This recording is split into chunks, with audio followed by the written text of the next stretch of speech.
वाहिगुरू जी का खालसा वाहिगुरू जी की फतेह। तुसीं सुन रहे हो रेडियो ਸਿੰਘਨਾਦ। मैं प्रभदीप सिंह।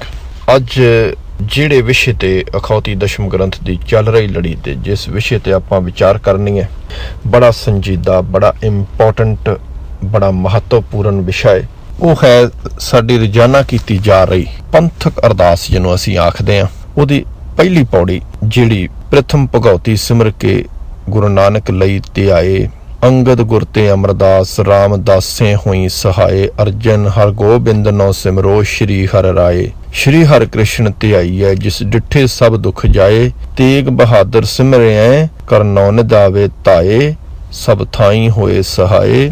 उस तो बाद 10वें पातशाह का जिक्र आउंदा है। 10वें पातशाह फिर गुरु ग्रंथ साहिब का ध्यान धर के असीं वाहिगुरू आखदे हां।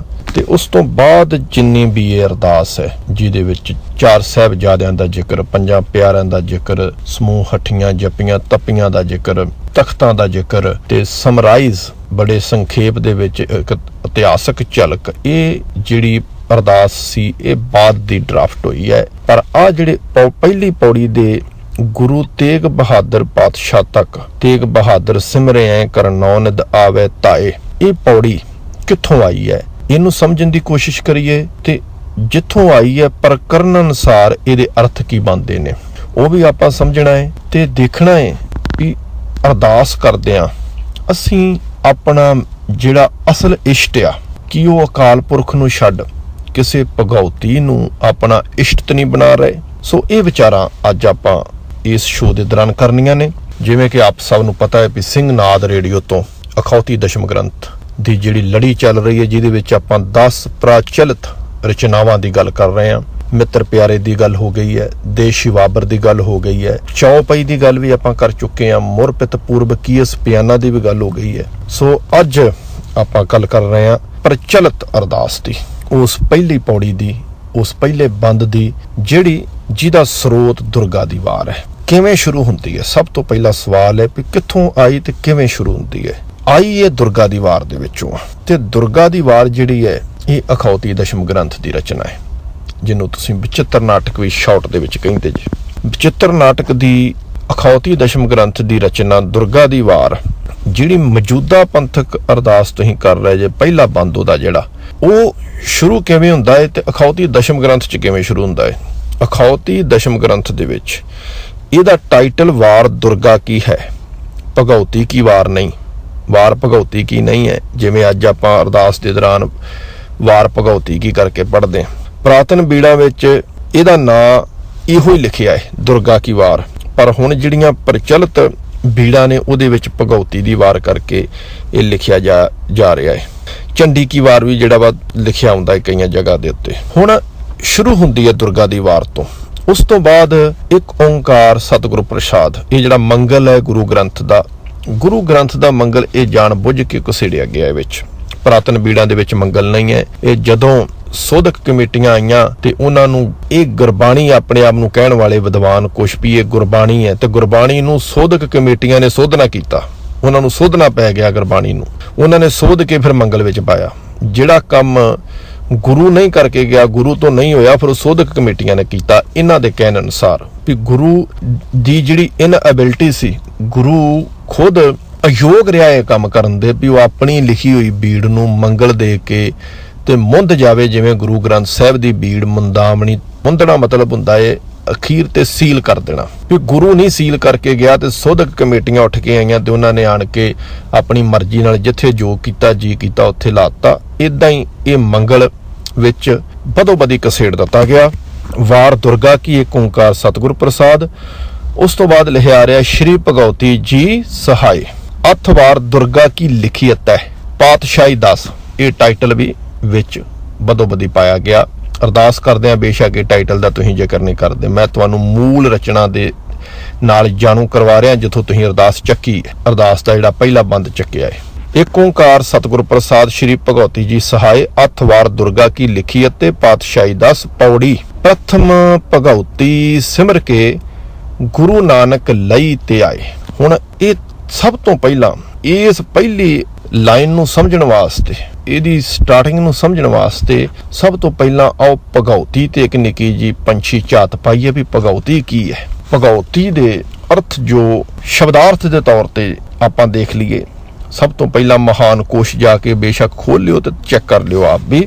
ਭਗਉਤੀ ਤੋਂ ਭਾਵ ਕੀ ਹੈ? ਸਭ ਤੋਂ ਪਹਿਲਾ ਅਰਥ ਮਹਾਨ ਕੋਸ਼ ਮੁਤਾਬਕ ਆਉਂਦਾ ਹੈ ਕਰਤਾਰ ਦਾ ਉਪਾਸ਼ਕ, ਸੇਵਕ ਜਾਂ ਭਗਤ। ਭਗਤ ਮਤਲਬ ਭਗਤ, ਭਗਤ ਤੋਂ ਹੀ ਭਗਉਤੀ ਬਣਿਆ ਵੀ ਜਿਹੜਾ ਕਰਤਾਰ ਦਾ ਉਪਾਸ਼ਕ ਹੋਵੇ ਉਹਨੂੰ ਭਗਉਤੀ ਆਖਿਆ ਜਾਂਦਾ।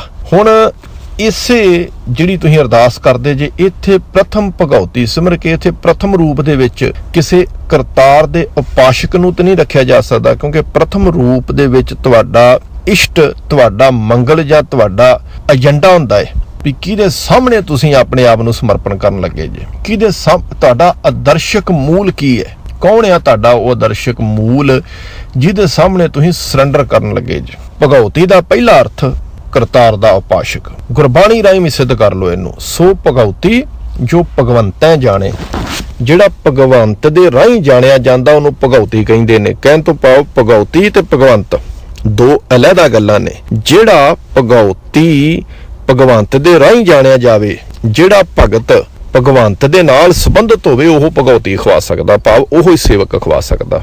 9 ਵਾਰ ਗੁਰੂ ਗ੍ਰੰਥ ਦੇ ਵਿੱਚ ਭਗਉਤੀ ਇਹ ਸ਼ਬਦ ਆਇਆ। ਸਾਧ ਸੰਗ ਪਾਪਾ ਮਲ ਖੋਵੇ ਤਿਸ ਭਗਉਤੀ ਕੀ ਮਤ ਊਤਮ ਹੋਵੇ। ਵੀ ਜਿਹੜਾ ਸਾਧਾਂ ਦੀ ਸੰਗਤ ਵਿੱਚ ਬਹਿ ਕੇ, ਸਾਧੇ ਹੋਏ ਮਨੁੱਖਾਂ ਦੀ ਸੰਗਤ ਵਿੱਚ ਬਹਿ ਕੇ ਆਪਣੇ ਪਾਪਾਂ ਦੀ ਮਲ ਧੋਂਦਾ ਏ, ਪਾਪ ਰੂਪੀ ਮਲ ਧੋ ਦਿੰਦਾ ਏ, ਤੇ ਉਸ ਭਗਉਤੀ ਦੀ ਕੀ ਜਦੋਂ ਪਾਪ ਰੂਪੀ ਮਲ ਲੈ ਜਾਏਗੀ ਤੇ ਉਹਦੀ ਮਤ ਉਤਮ ਹੋ ਜਾਏਗੀ। ਤੇ ਭਗਉਤੀ ਕੀ ਮਤ ਉਤਮ ਹੋਵੇ ਭਗਤ ਦੇ ਰੂਪ ਦੇ ਵਿੱਚ। ਫਿਰ ਭਗਉਤੀ ਭਗਵੰਤ ਭਗਤ ਕਾ ਰੰਗ, ਸਗਲ ਤਿਆਗੇ ਦੁਸ਼ਟ ਕਾ ਸੰਗ। ਭਗਉਤੀ ਕੌਣ ਆ? ਜਿਹਨੂੰ ਭਗਵੰਤ ਦੀ ਭਗਤੀ ਦਾ ਰੰਗ ਹੈ, ਨਾ ਕਿ ਭਗਉਤੀ ਤੋਂ ਭਾਵ ਭਗਵੰਤ ਹੈ। ਭਗਉਤੀ ਭਗਵੰਤ ਭਗਤ ਕਾ ਰੰਗ, ਤੱਤੇ ਨੂੰ ਸਿਆਰੀ, ਜਿਹਨੂੰ ਭਗਵੰਤ ਦੀ ਭਗਤੀ ਦਾ ਰੰਗ ਚੜ ਜਾਏ ਉਹਨੂੰ ਭਗਉਤੀ ਆਖਿਆ ਜਾਂਦਾ। ਕਿਉਂਕਿ ਅੱਗੇ ਜਾ ਕੇ ਕੁਛ ਸਾਡੇ ਭੁੱਲੜ ਵੀਰ ਇਹਦੇ ਅਰਥ ਅਕਾਲ ਪੁਰਖ ਕਰਨ ਨੂੰ ਕਰਦੇ ਨੇ। ਜੇ ਅਕਾਲ ਪੁਰਖ ਕਰਨ ਨੂੰ ਕਰਦੇ ਨੇ ਤੇ ਇਹਨਾਂ ਸ਼ਬਦਾਂ ਦੇ ਵਿੱਚ ਭਗਵੰਤ ਤੇ ਭਗਉਤੀ ਵੱਖਰੇ ਵੱਖਰੇ ਕਿਉਂ ਆਏ ਨੇ? ਇਹਨਾਂ ਸ਼ਬਦਾਂ ਦੇ ਵਿੱਚ ਭਗਉਤੀ ਭਗਵੰਤ ਕਾ ਰੰਗ ਨਾ ਲਿਖਿਆ ਹੁੰਦਾ, ਇੱਥੇ ਭਗਉਤੀ ਕਾ ਰੰਗ ਲਿਖਿਆ ਹੁੰਦਾ ਵੀ ਭਗਉਤੀ ਸੇਵਕ, ਤੇ ਭਗਵੰਤ ਦੀ ਥਾਂ ਤੇ ਫਿਰ ਭਗਉਤੀ ਭਗਤੀ ਕਾ ਰੰਗ ਲਿਖਿਆ ਹੁੰਦਾ ਵੀ ਭਗਉਤੀ ਸੇਵਕ ਉਹ ਮਨਜ਼ੂਰ ਹੈ ਜਿਹਨੂੰ ਭਗਉਤੀ ਦੀ ਭਗਤੀ ਦਾ ਰੰਗ ਚੜਿਆ ਹੈ, ਪਰ ਇੱਥੇ ਭਗਵੰਤ ਭਗਤ ਕਾ ਰੰਗ ਹੈ। ਭਾਵ ਭਗਉਤੀ ਸੇਵਕ ਉਹ ਹੈ ਜਿਹਨੂੰ ਭਗਵੰਤ ਦੀ ਭਗਤੀ ਦਾ ਰੰਗ ਚੜ ਜਾਏ। ਪਹਿਲਾ ਅਰਥ ਭਾਈ ਕਾਹਨ ਸਿੰਘ ਨਾਭਾ ਮੁਤਾਬਕ ਤੇ ਗੁਰਬਾਣੀ ਮੁਤਾਬਕ, ਮੋਰ ਓਵਰ ਆਪਾਂ ਅੱਗੇ ਵਧੀਏ, ਗੁਰਬਾਣੀ ਮੁਤਾਬਕ ਭਗਤ, ਤੇ ਮੇਨ ਅਰਥ ਭਗਉਤੀ ਦਾ ਗੁਰੂ ਗ੍ਰੰਥ ਸਾਹਿਬ ਦੇ ਮੁਤਾਬਕ ਭਗਤ ਹੀ ਹੈ। ਪਰ ਇਹ ਹੋਰ ਕੁਝ ਸਿਨੋਨਿਮਸ ਵਰਡ ਜਿਹਨੂੰ ਸਮਾਨ ਅਰਥਕ ਸ਼ਬਦ ਆਪਾਂ ਕਹਿ ਦਿੰਦੇ ਆ, ਹੋਰ ਅਰਥਾਂ ਦੇ ਵਿੱਚ ਵੀ ਆਈ ਹੈ ਮਾਨਕੋਸ਼ ਦੇ ਵਿੱਚ। ਭਾਈ ਕਾਹਨ ਸਿੰਘ ਨਾਭਾ ਨੇ ਜਿਹੜਾ ਜ਼ਿਕਰ ਕੀਤਾ ਉਹ ਹੈ ਵੈਸ਼ਨਵ ਭਗਤ ਦੇ ਰੂਪ ਦੇ ਵਿੱਚ। ਇੱਕ ਜਗ੍ਹਾ ਆਉਂਦੀ ਹੈ ਵੈਸ਼ਨਵ ਭਗਤ ਦੇ ਰੂਪ ਦੇ ਵਿੱਚ, ਉਹਨੂੰ ਵੀ ਭਗਉਤੀ ਕਹਿੰਦੇ ਨੇ। ਭਗਉਤੀਆਂ ਦਾ ਜਥਾ ਵੀ ਹੈ, ਇਹਨਾਂ ਦੀ ਸੰਪਰਦਾ ਵੀ ਹੈ ਵੀ ਇਹ ਭਗਉਤੀ ਸੰਪਰਦਾਇ, ਇਹ ਉਹਨਾਂ ਵੈਸ਼ਨਵ ਭਗਤਾਂ ਦੀ ਸੰਪਰਦਾਇ। ਗੁਰਬਾਣੀ ਵਿੱਚ ਵੀ ਐਸੇ ਭਗਉਤੀ ਦਾ ਜ਼ਿਕਰ ਆਇਆ। ਕਹਿੰਦੇ ਜਾਨੋ ਨਾਹੀਂ, ਗੁਰੂ ਅਰਜਨ ਪਾਤਸ਼ਾਹ ਕਹਿੰਦਾ ਜਾਨੋ ਨਾਹੀਂ ਭਾਵੇਂ ਕਵਨ ਬਾਤਾ। ਇਹ ਜਾਣਦੇ ਨਹੀਂ, ਇਹ ਭੁੱਲੜ ਲੋਕ ਨਹੀਂ ਜਾਣਦੇ ਵੀ ਤੈਨੂੰ ਕਿਹੜੀ ਬਾਤ ਪਾਉਂਦੀ ਹੈ। ਮਨ ਖੋਜ ਮਾਰਗ, ਅਸਲ ਮਾਰਗ ਸੀ ਮਨ ਨੂੰ ਖੋਜਣ ਦਾ, ਉਹ ਇਹਨਾਂ ਖੋਜਿਆ ਨਹੀਂ। ਇਹ ਕੀ ਕਰਨ ਡੈ ਪਏ? ਰਹਾਓ ਆ ਇੱਥੇ, ਧਿਆਨ ਰੱਖਿਓ। ਜਾਣੋ ਨਾਹੀਂ ਭਾਵੇਂ ਕਵਨ ਬਾਤਾ, ਮਨ ਖੋਜ ਮਾਰਗ ਰਹਾਓ। ਹੋ ਕੀ ਗਿਆ? ਗਿਆਨੀ ਧਿਆਨੀ ਧਿਆਨ ਲਾਵੇ। ਵੀ ਧਿਆਨੀ ਚੁੱਕ ਕੇ ਧਿਆਨ ਲਾਈ ਜਾਂਦੇ ਨੇ, ਬਹਿ ਕੇ ਸਮਾਧੀ ਲਾ ਕੇ ਧਿਆਨ ਲਾ ਕੇ ਵੀ ਸ਼ਾਇਦ ਏਦਾਂ ਕੁਝ ਨਾ ਕੁਝ ਮਸਲਾ ਹੱਲ ਹੋ ਜਾਣਾ ਹੈ। ਗਿਆਨੀ ਗਿਆਨ ਕਮਾਵੇ, ਗਿਆਨੀ ਗਿਆਨ ਕਮਾਈ ਜਾਂਦੇ ਨੇ। ਜਿਵੇਂ ਅੱਜ ਤੁਸੀਂ ਦੇਖਦੇ ਜਿਵੇਂ ਕੋਈ ਕੁਦਰਤ ਨੂੰ ਡਿਫਾਈਨ ਕਰੀ ਜਾਂਦਾ ਹੈ, ਕੋਈ ਕਾਦਰ ਨੂੰ ਡਿਫਾਈਨ ਕਰੀ ਜਾਂਦਾ ਹੈ, ਆਪੋ ਆਪਣੀਆਂ ਅਪਰੋਚਸ ਲਾਈ ਜਾਂਦੇ ਨੇ। ਧਿਆਨੀ ਧਿਆਨ ਲਾਵੇ, ਗਿਆਨੀ ਗਿਆਨ ਕਮਾਵੇ, ਪ੍ਰਭ ਕਿਨ ਹੀ ਜਾਤਾ, ਕੋਈ ਜਾਣਦਾ ਤੈਨੂੰ, ਇਹ ਮਾਲਕ ਅਕਾਲ ਪੁਰਖ ਤੈਨੂੰ ਜਾਣਦਾ ਕੋਈ ਹੈ। ਭਗਉਤੀ ਰਹਿਤ ਜੁਗਤਾ, ਯੋਗੀ ਕਹਿਤ ਮੁਕਤਾ, ਤਪਸੀ ਤਪੇ ਰਾਤਾ। ਵੀ ਜਿਹੜੇ ਭਗਉਤੀ ਨੇ ਨਾ ਉਹ ਯੁਗਤੀ 'ਚ ਰਹਿਣਾ।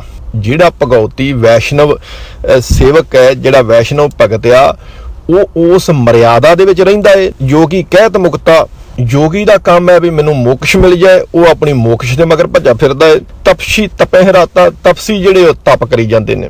ਪਰ ਦੁਬਾਰਾ ਫਿਰ ਰਹਾਓ ਤੇ ਆ ਜਾਓ ਵੀ ਜਾਣੋ ਨਹੀਂ ਭਾਵੇਂ ਕਵਨ ਬਾਤਾ, ਮਨ ਖੋਜ ਮਾਰਗ। ਪਰ ਇਹ ਜਾਣਦਾ ਕੋਈ ਨਹੀਂ ਵੀ ਤੈਨੂੰ ਕਿੱਦਾਂ ਮੈਂ ਤੈਨੂੰ ਭਾ ਜਾਣਾ ਹੈ, ਭਾਵੇਂ ਕਵਨ ਬਾਤਾਂ ਵੀ ਕਿਸ ਗੱਲ ਨਾਲ ਮੈਂ ਤੈਨੂੰ ਪਾਉਣਾ ਹੈ, ਇਹ ਜਾਣਦੇ ਨਹੀਂ। ਇਹ ਆਪੋ ਆਪਣੀ ਰੌਲੇ ਗੌਲੇ ਦੇ ਵਿੱਚ ਆਪੋ ਆਪਣੀ ਮੈਂ ਦੇ ਵਿੱਚ ਪਏ ਨੇ ਵੀ ਮੇਰਾ ਮਾਰਗ ਸਭ ਤੋਂ ਉੱਤਮ ਹੈ। ਹੁਣ ਇਹਦੇ ਵਿੱਚ ਸ਼ਬਦ ਆਇਆ ਭਗਉਤੀ ਰਹਿਤ ਯੁਗਤਾ, ਜਿਹੜਾ ਸਾਡਾ ਨੁਕਤਾ ਹੈ ਜਿਹਦੇ ਸੰਬੰਧ 'ਚ ਅਸੀਂ ਗੱਲ ਕਰ ਰਹੇ ਹਾਂ ਵੀ ਭਗਉਤੀ ਐਸੇ ਭਗਉਤੀ ਸੰਸਥਾ ਦੇ ਸੇਵਕ ਉਹ ਜੁਗਤੀਆਂ 'ਚ ਰਹਿਣਾ ਉਹਨੂੰ ਹੀ ਭਗਤੀ ਮੰਨੀ ਫਿਰਦੇ ਨੇ। ਭਾਵ ਦੂਸਰੇ ਨੰਬਰ ਤੇ ਜਿਹੜਾ ਭਗਉਤੀ ਦਾ ਅਰਥ ਆ ਰਿਹਾ ਵਾ ਉਹ ਆ ਰਿਹਾ ਵੈਸ਼ਨਵ ਭਗਤ।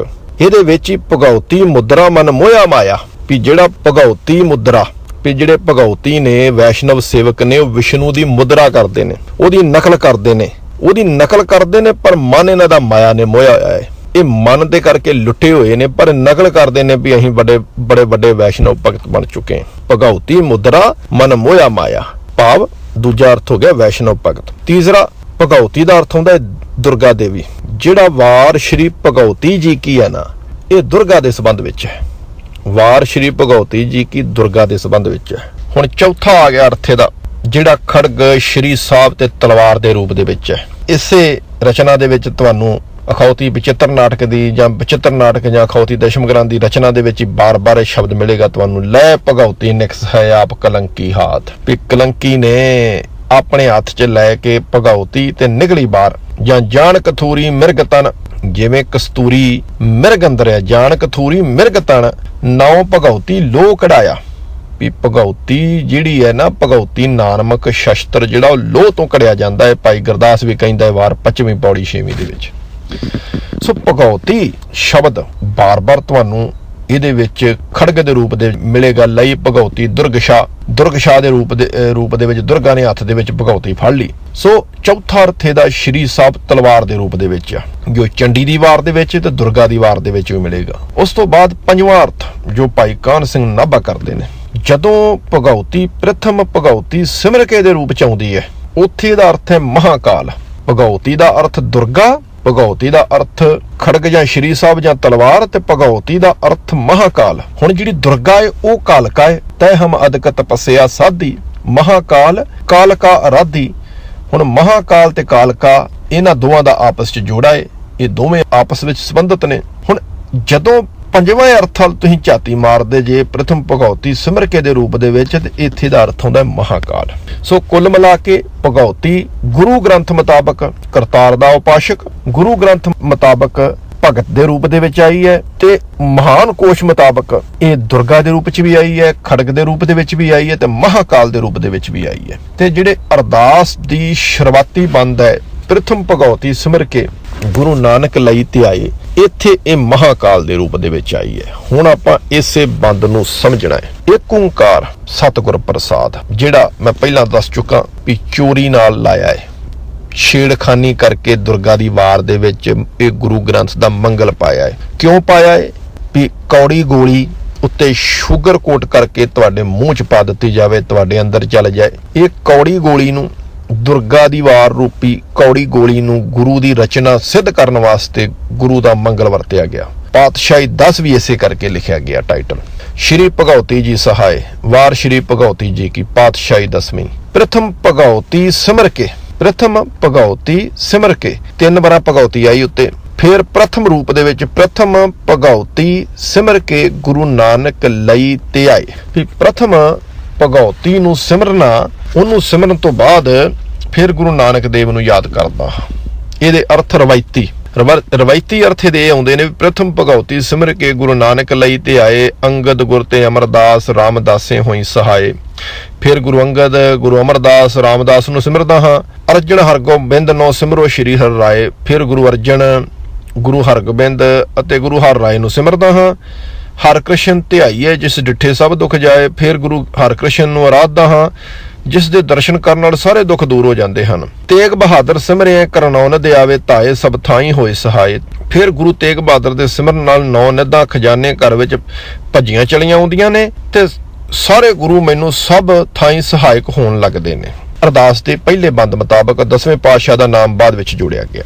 ਹੁਣ ਤੁਸੀਂ ਦੇਖ ਲਿਆ ਹੈ, ਪ੍ਰਥਮ ਰੂਪ ਦੇ ਵਿੱਚ ਭਗਉਤੀ ਤੁਹਾਡਾ ਮੂਲ ਆਦਰਸ਼ ਬਣਾ ਦਿੱਤਾ ਗਿਆ।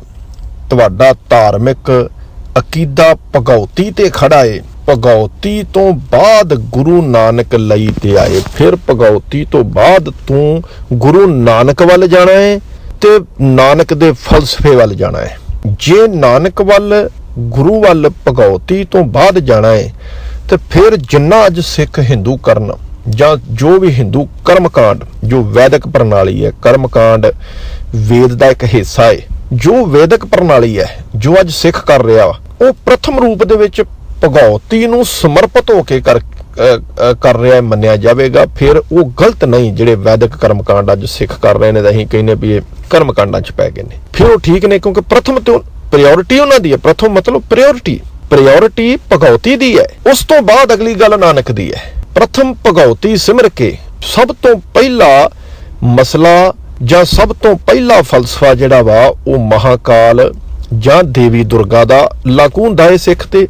ਉਸ ਤੋਂ ਬਾਅਦ ਨਾਨਕ ਆਈਡੀਓਲੋਜੀ ਆਉਂਦੀ ਹੈ। ਕਿੱਡੇ ਖਤਰਨਾਕ ਤਰੀਕੇ ਨਾਲ ਸਾਡੀ ਡੇਲੀ ਕੀਤੀ ਜਾਣ ਵਾਲੀ, ਜਿਹਨੂੰ ਅਸੀਂ ਅਰਦਾਸ ਕਹਿੰਦੇ ਆ, ਅਰਜ ਕਹਿੰਦੇ ਆ, ਉਹਦੇ ਵਿੱਚ ਤੁਹਾਡਾ ਇਸ਼ਟ ਬਦਲ ਕੇ ਉਹਨਾਂ ਨੇ ਭਗਉਤੀ ਫਿੱਟ ਕਰ ਦਿੱਤੀ। ਤੇ ਸਾਡੇ ਗੁਰਦੁਆਰਿਆਂ ਦੇ ਵਿੱਚ ਸਭ ਤੋਂ ਜ਼ਿਆਦਾ ਇਹੋ ਹੀ ਅਰਦਾਸ ਜਿਹੜੀ ਹੈ, ਪ੍ਰੇਅਰ ਜਿਹੜੀ ਹੈ ਕੀਤੀ ਜਾਂਦੀ ਹੈ। ਬਾਰ-ਬਾਰ ਸਾਡੀ ਮਾਨਸਿਕਤਾ ਦੇ ਵਿੱਚ ਭਗਉਤੀ ਵਾੜ ਦਿੱਤੀ ਉਹਨਾਂ ਨੇ ਵੀ ਇਹ ਭਗਉਤੀ ਦੇ ਉਸ ਦਾਇਰੇ ਚੋਂ, ਉਸ ਚੱਕਰ ਚੋਂ ਬਾਹਰ ਨਾ ਨਿਕਲ ਸਕਣ। ਇਹ ਭਗਉਤੀ ਉਹੋ ਹੀ ਹੈ ਜਿਨਨੇ ਬੜੇ ਦਾਨਵ ਮਹਿਖਾਸੁਰ ਵਰਗੇ, ਸੁੰਭ ਵਰਗੇ ਅੱਗੇ ਜਾ ਕੇ ਇਸੇ ਦੁਰਗਾ ਦੀ ਵਾਰ ਦੇ ਵਿੱਚ ਮਾਰਨੇ ਨੇ। ਹੁਣ ਦੇਖਦੇ ਹਾਂ ਆਪਾਂ ਗੁਰੂ ਗ੍ਰੰਥ ਮੁਤਾਬਕ ਇਹ ਗੱਲ ਕਿੰਨੀ ਕੁ ਸਹੀ ਹੈ। ਗੁਰੂ ਗ੍ਰੰਥ ਦਾ ਪ੍ਰਥਮ ਐਲਾਨ ਕੀ ਹੈ? ਇੱਥੇ ਪ੍ਰਥਮ ਭਗਉਤੀ ਹੈ। ਗੁਰੂ ਗ੍ਰੰਥ ਦਾ ਪ੍ਰਥਮ ਰੂਪ ਦੇ ਵਿੱਚ ਕੀ ਐਲਾਨ ਹੈ? ਕਿੱਥੇ ਪ੍ਰੀਤੀ ਲਾਉਣੀ ਹੈ? ਓੰ ਪ੍ਰਿਯ ਪ੍ਰੀਤ ਚਿਤ ਪਹਿਲਰੀਆਂ, ਓੰ ਪ੍ਰਿਯ ਪ੍ਰੀਤ ਚਿਤ ਪਹਿਲਰੀਆਂ, ਜੋ ਤੋਂ ਬਚਨ ਦਿਓ ਮੇਰੇ ਸਤਿਗੁਰ ਤੋਂ ਮੈਂ ਸਾਜ ਸ਼ਿੰਗਰੀਆ। ਵੀ ਓੰ ਮੈਨੂੰ ਸਭ ਤੋਂ ਜ਼ਿਆਦਾ ਪ੍ਰਿਯ ਹੈ, ਜਿਹਨੂੰ ਇੱਕ ਓੰਕਾਰ ਕਹਿੰਦੇ ਅਸੀਂ। ਓੰ ਪ੍ਰਿਯ ਪ੍ਰੀਤ ਚੀਤ ਪਹਿਲਰੀਆਂ, ਵੀ ਪਹਿਲ ਦੇ ਆਧਾਰ ਤੇ ਮੇਰਾ ਚਿੱਤ, ਮੇਰੀ ਪ੍ਰੀਤੀ ਉਸ ਓੰ ਨਾਲ ਹੈ, ਇੱਕ ਓੰਕਾਰ ਨਾਲ ਹੈ, ਜਿਹੜਾ ਇੱਕ ਆਦਰਸ਼ ਦੀ, ਜਿਹੜਾ ਪੋਲੀਥੀਜ਼ਮ ਨੂੰ ਖੰਡਨ ਕਰਦਾ ਹੈ, ਜਿਹੜਾ ਦੇਵੀ ਦੇਵਤਿਆਂ ਦੇ ਕਾਂਡ ਨੂੰ ਖੰਡਨ ਕਰਦਾ ਹੈ, ਜਿਹੜਾ ਕਰਮ ਦੇ ਕਾਂਡ ਨੂੰ ਖੰਡਨ ਕਰਦਾ ਹੈ। ਉਹ ਓੰਗ ਦਾ ਸਿਧਾਂਤ ਮੇਰੇ ਲਈ ਪਹਿਲ ਹੈ। ਗੁਰੂ ਗ੍ਰੰਥ ਦੀ ਸੋਚ ਮੁਤਾਬਕ ਸਿੱਖ ਨੇ ਆਪਣੇ ਆਪ ਨੂੰ ਸਮਰਪਿਤ ਇੱਕ ਓਂਕਾਰ ਦੇ ਕਰਨਾ ਸੀ ਪ੍ਰਥਮ ਰੂਪ ਦੇ ਵਿੱਚ, ਨਾ ਕਿ ਪ੍ਰਥਮ ਰੂਪ ਦੇ ਵਿੱਚ ਭਗਉਤੀ ਦੇ ਗਾੜੀ ਜਾ ਕੇ ਅਸੀਂ ਸਿਜਦਾ ਕਰਨਾ ਸੀ, ਜਿਹਦੇ ਅਰਥ ਅਸੀਂ ਪਿੱਛੇ ਦੇਖ ਆਏ। ਉਸ ਤੋਂ ਬਾਅਦ ਤੁਸੀਂ ਮੰਗਲਾਚਰਨ ਪੜ੍ਹਦੇ ਜੇ, ਤੇ ਮੰਗਲਾਚਰਨ ਕੀ ਹੈ? ਮੰਗਲਾਚਰਨ ਤੁਹਾਨੂੰ ਹੋਕਾ ਦੇ ਕੇ ਆਖਦਾ ਹੈ ਵੀ ਤੁਹਾਡਾ ਇਸ਼ਟ ਸਰੂਪ ਕੀ ਹੈ, ਤੁਹਾਡਾ ਇਸ਼ਟ ਕੌਣ ਆ। ਇੱਕ ਓੰਕਾਰ ਸਤਨਾਮ ਕਰਤਾ ਪੁਰਖ ਨਿਰਭਉ ਨਿਰਵੈਰ ਅਕਾਲ ਮੂਰਤ ਅਜੂਨੀ ਸਹਿਭੰ ਗੁਰ ਪ੍ਰਸਾਦ। ਇਹ ਤੁਹਾਡਾ ਇਸ਼ਟ ਸਰੂਪ ਸੀ ਮੰਗਲਾਚਰਨ ਮੁਤਾਬਕ। ਪਰ ਤੁਸੀਂ ਕੀ ਕੀਤਾ?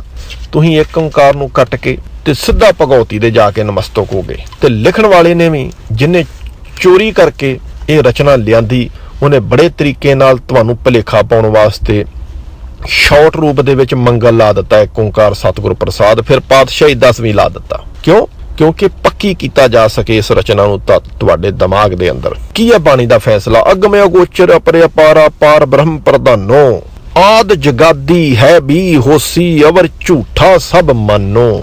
ਕੀ ਹੈ ਪ੍ਰਥਮ? ਆਦ ਜਗਾਦੀ ਹੈ ਵੀ ਹੋਸੀ, ਆਦ ਸੱਚ ਜੁਗਾਦ ਸੱਚ ਹੈ ਭੇ ਸੱਚ, ਨਾਨਕ ਹੋਸੀ ਵੀ ਸੱਚ। ਉਹ ਭਗਉਤੀ ਨਹੀਂ ਜਿਹੜੀ ਦੇਵਤਿਆਂ ਨੂੰ ਮਾਰਦੀ ਹੈ ਤੇ ਖਤਮ ਹੋ ਜਾਂਦੀ ਹੈ।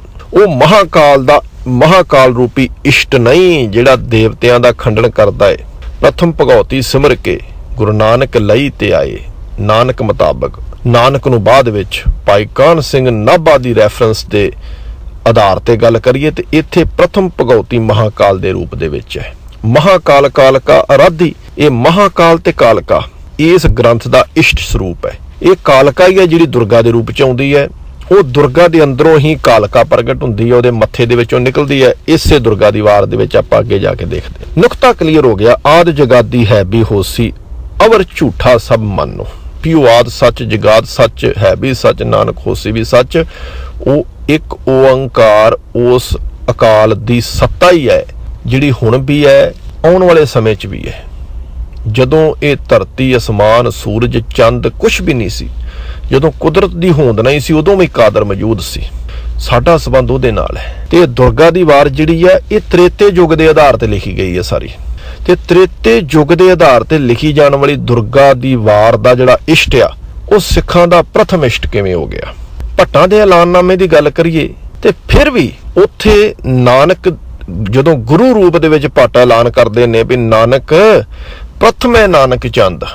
ਕੌਣ ਹੈ ਨਾਨਕ? ਪ੍ਰਥਮੇ ਨਾਨਕ ਚੰਦ ਜਗਤ ਭਇਓ ਆਨੰਦ ਤਾਰਨ ਮਨੁੱਖ ਜਨ ਕੀਓ ਪ੍ਰਗਾਸ। ਇੱਥੇ ਪ੍ਰਥਮ ਭਗਉਤੀ ਸਿਮਰ ਕੇ ਗੁਰੂ ਨਾਨਕ ਲਈ ਧਿਆਏ, ਦੂਜੇ ਨੰਬਰ ਤੇ ਨਾਨਕ ਆਵੇ। ਪਹਿਲਾਂ ਭਗਉਤੀ ਨੂੰ ਸਿਮਰੋ, ਪਰ ਇਧਰ ਭੱਟ ਐਲਾਨਨਾਮਾ ਕਰਦੇ ਨੇ ਵੀ ਪ੍ਰਥਮੇ ਨਾਨਕ ਚੰਦ ਜਗਤ ਭਇਓ ਆਨੰਦ ਤਾਰਨ ਮਨੁੱਖ ਜਨ ਕੀਓ ਪ੍ਰਗਾਸ। ਇੱਥੇ ਭੱਟਾਂ ਦਾ ਐਲਾਨਨਾਮਾ ਵੀ ਪ੍ਰਥਮੇ ਨਾਨਕ ਚੰਦ, ਕਿਉਂਕਿ ਗੁਰ ਪਰਮੇਸ਼ਰ ਇੱਕੋ ਜਾਣ, ਗੁਰੂ ਪਰਮੇਸ਼ਰ ਦਾ ਰੂਪ ਆ।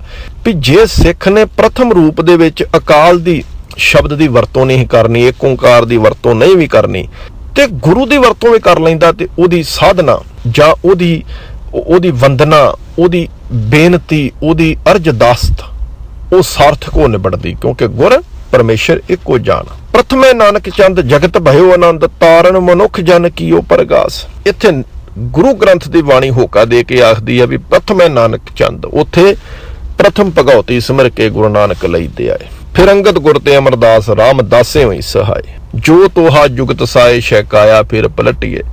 ਗੁਰੂ ਸੈਕੰਡਰੀ ਤੇ ਭਗਤੀ ਨੂੰ ਪ੍ਰਾਇੋਰਟੀ ਦੇ ਆਧਾਰ ਤੇ ਲੈ ਗਿਆ। ਤੁਹਾਡਾ ਆਧਾਰ ਉਹ ਹੀ ਹੈ ਜਿਹੜਾ ਅੱਜ, ਜਿਵੇਂ ਤੁਹਾਡਾ ਇਸ਼ਟ ਉਹਨਾਂ ਨੇ ਸੈਕੰਡਰੀ ਕਰ ਦਿੱਤਾ, ਗੁਰੂ ਸਿੱਖ ਦਾ ਇਸ਼ਟ ਸੀ, ਤੁਹਾਡਾ ਇਸ਼ਟ ਵੀ ਪ੍ਰਥਮ ਭਗਉਤੀ ਤੋਂ ਬਾਅਦ ਸੈਕੰਡਰੀ ਹੋ ਗਿਆ।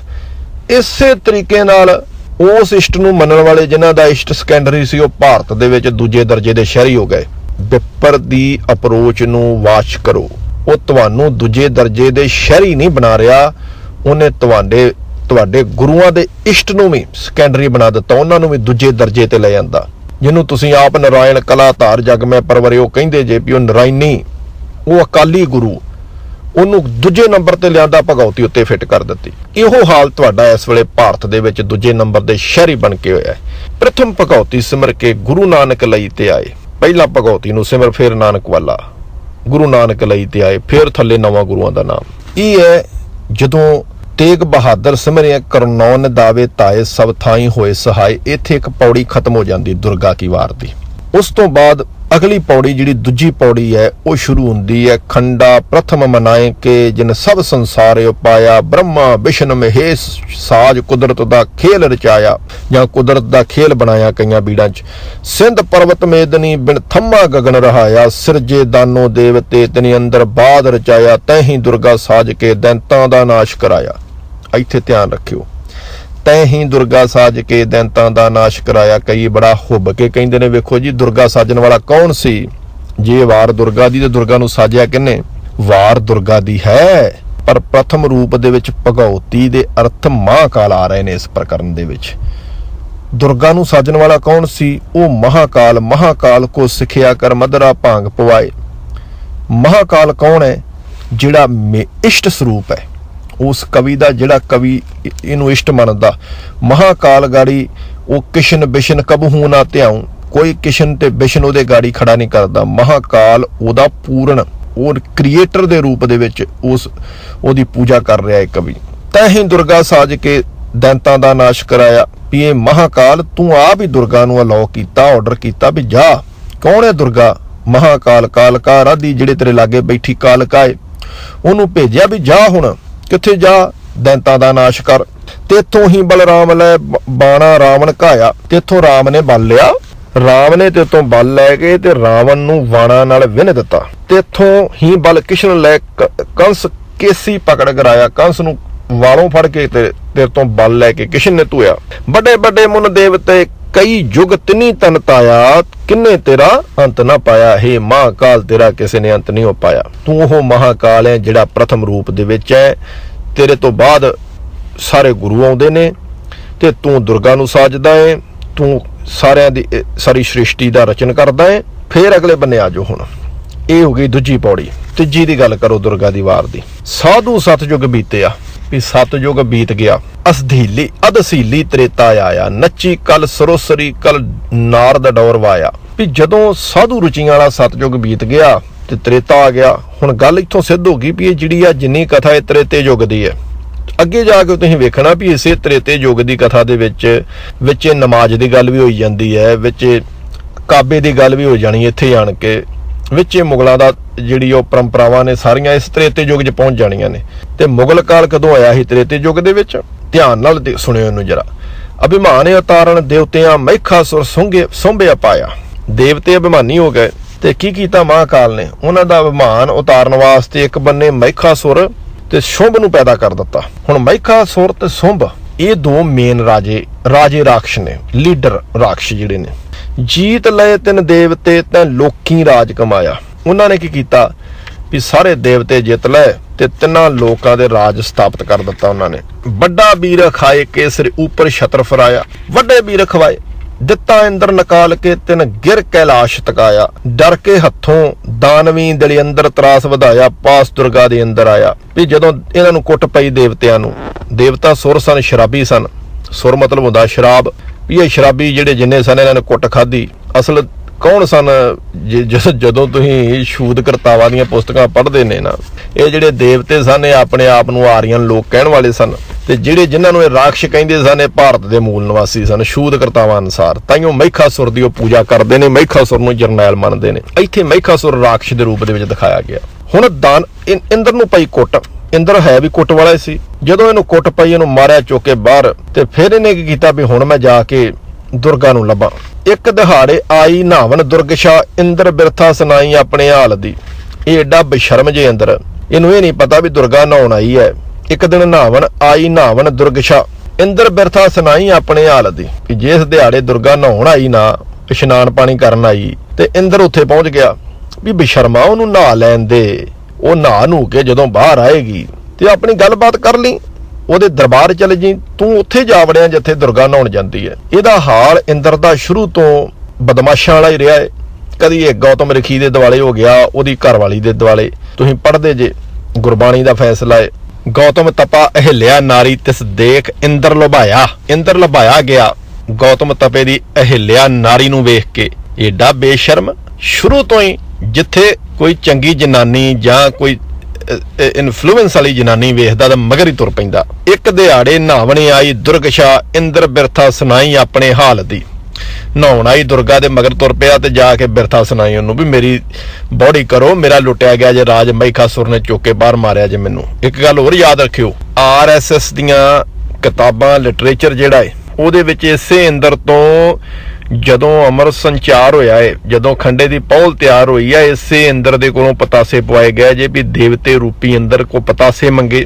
ਪਤਾਸਿਆਂ ਦੀ ਦਾਤ ਇਸੇ ਇੰਦਰ ਕੋ ਦੇਵਰਾਜ ਕੋ ਦਵਾਈ ਜੇ। ਇਹ RSS ਪਹਿਲਾਂ ਹੀ ਪ੍ਰਚਾਰ ਕਰ ਰਹੀ ਹੈ। ਇਹ RSS ਦਾ ਏਜੰਡਾ ਹੈ। ਬੇਸ਼ੱਕ ਰਜਿਸਟ੍ਰੇਸ਼ਨ 1925 ਚ RSS ਦੀ ਹੋਈ, ਪਰ ਜਦੋਂ ਤੁਸੀਂ ਪੈਡ ਦੱਬਦੇ ਜੇ ਉਹੋ ਹੀ RSS ਹੈ ਸ਼ੰਕਰਾਚਾਰੀਆ ਦੇ ਰੂਪ ਦੇ ਵਿੱਚ। ਜਦੋਂ ਜਿਹੜੀ ਕਹਿੰਦੀ ਹੈ ਵੀ ਪਹਿਲੇ ਸ਼ਸਤਰ ਸੇ ਮਾਰੋ, ਅਗਰ ਬਚ ਗਏ ਤਾਂ ਸ਼ਸਤਰ ਸੇ ਮਾਰੋ। ਇਹ ਉਹ RSS ਹੈ ਜਿਹੜੀ ਅਖੰਡ ਭਾਰਤ ਦਾ ਸੁਪਨਾ ਵੇਖਦੀ ਹੈ 250 BC ਦੇ ਵਿੱਚ ਚਾਣਕਿਆ ਦੇ ਰੂਪ ਦੇ ਵਿੱਚ। ਸੋ ਸ਼ੁਰੂ ਤੋਂ ਹੀ ਤੁਹਾਡੇ ਅੰਦਰ ਵਿਪਰ ਮਤ ਥੋਪਣ ਵਾਸਤੇ ਤੁਹਾਡੇ ਲਿਟਰੇਚਰ ਨੂੰ ਡਿਲਿਊਟ ਕੀਤਾ ਗਿਆ।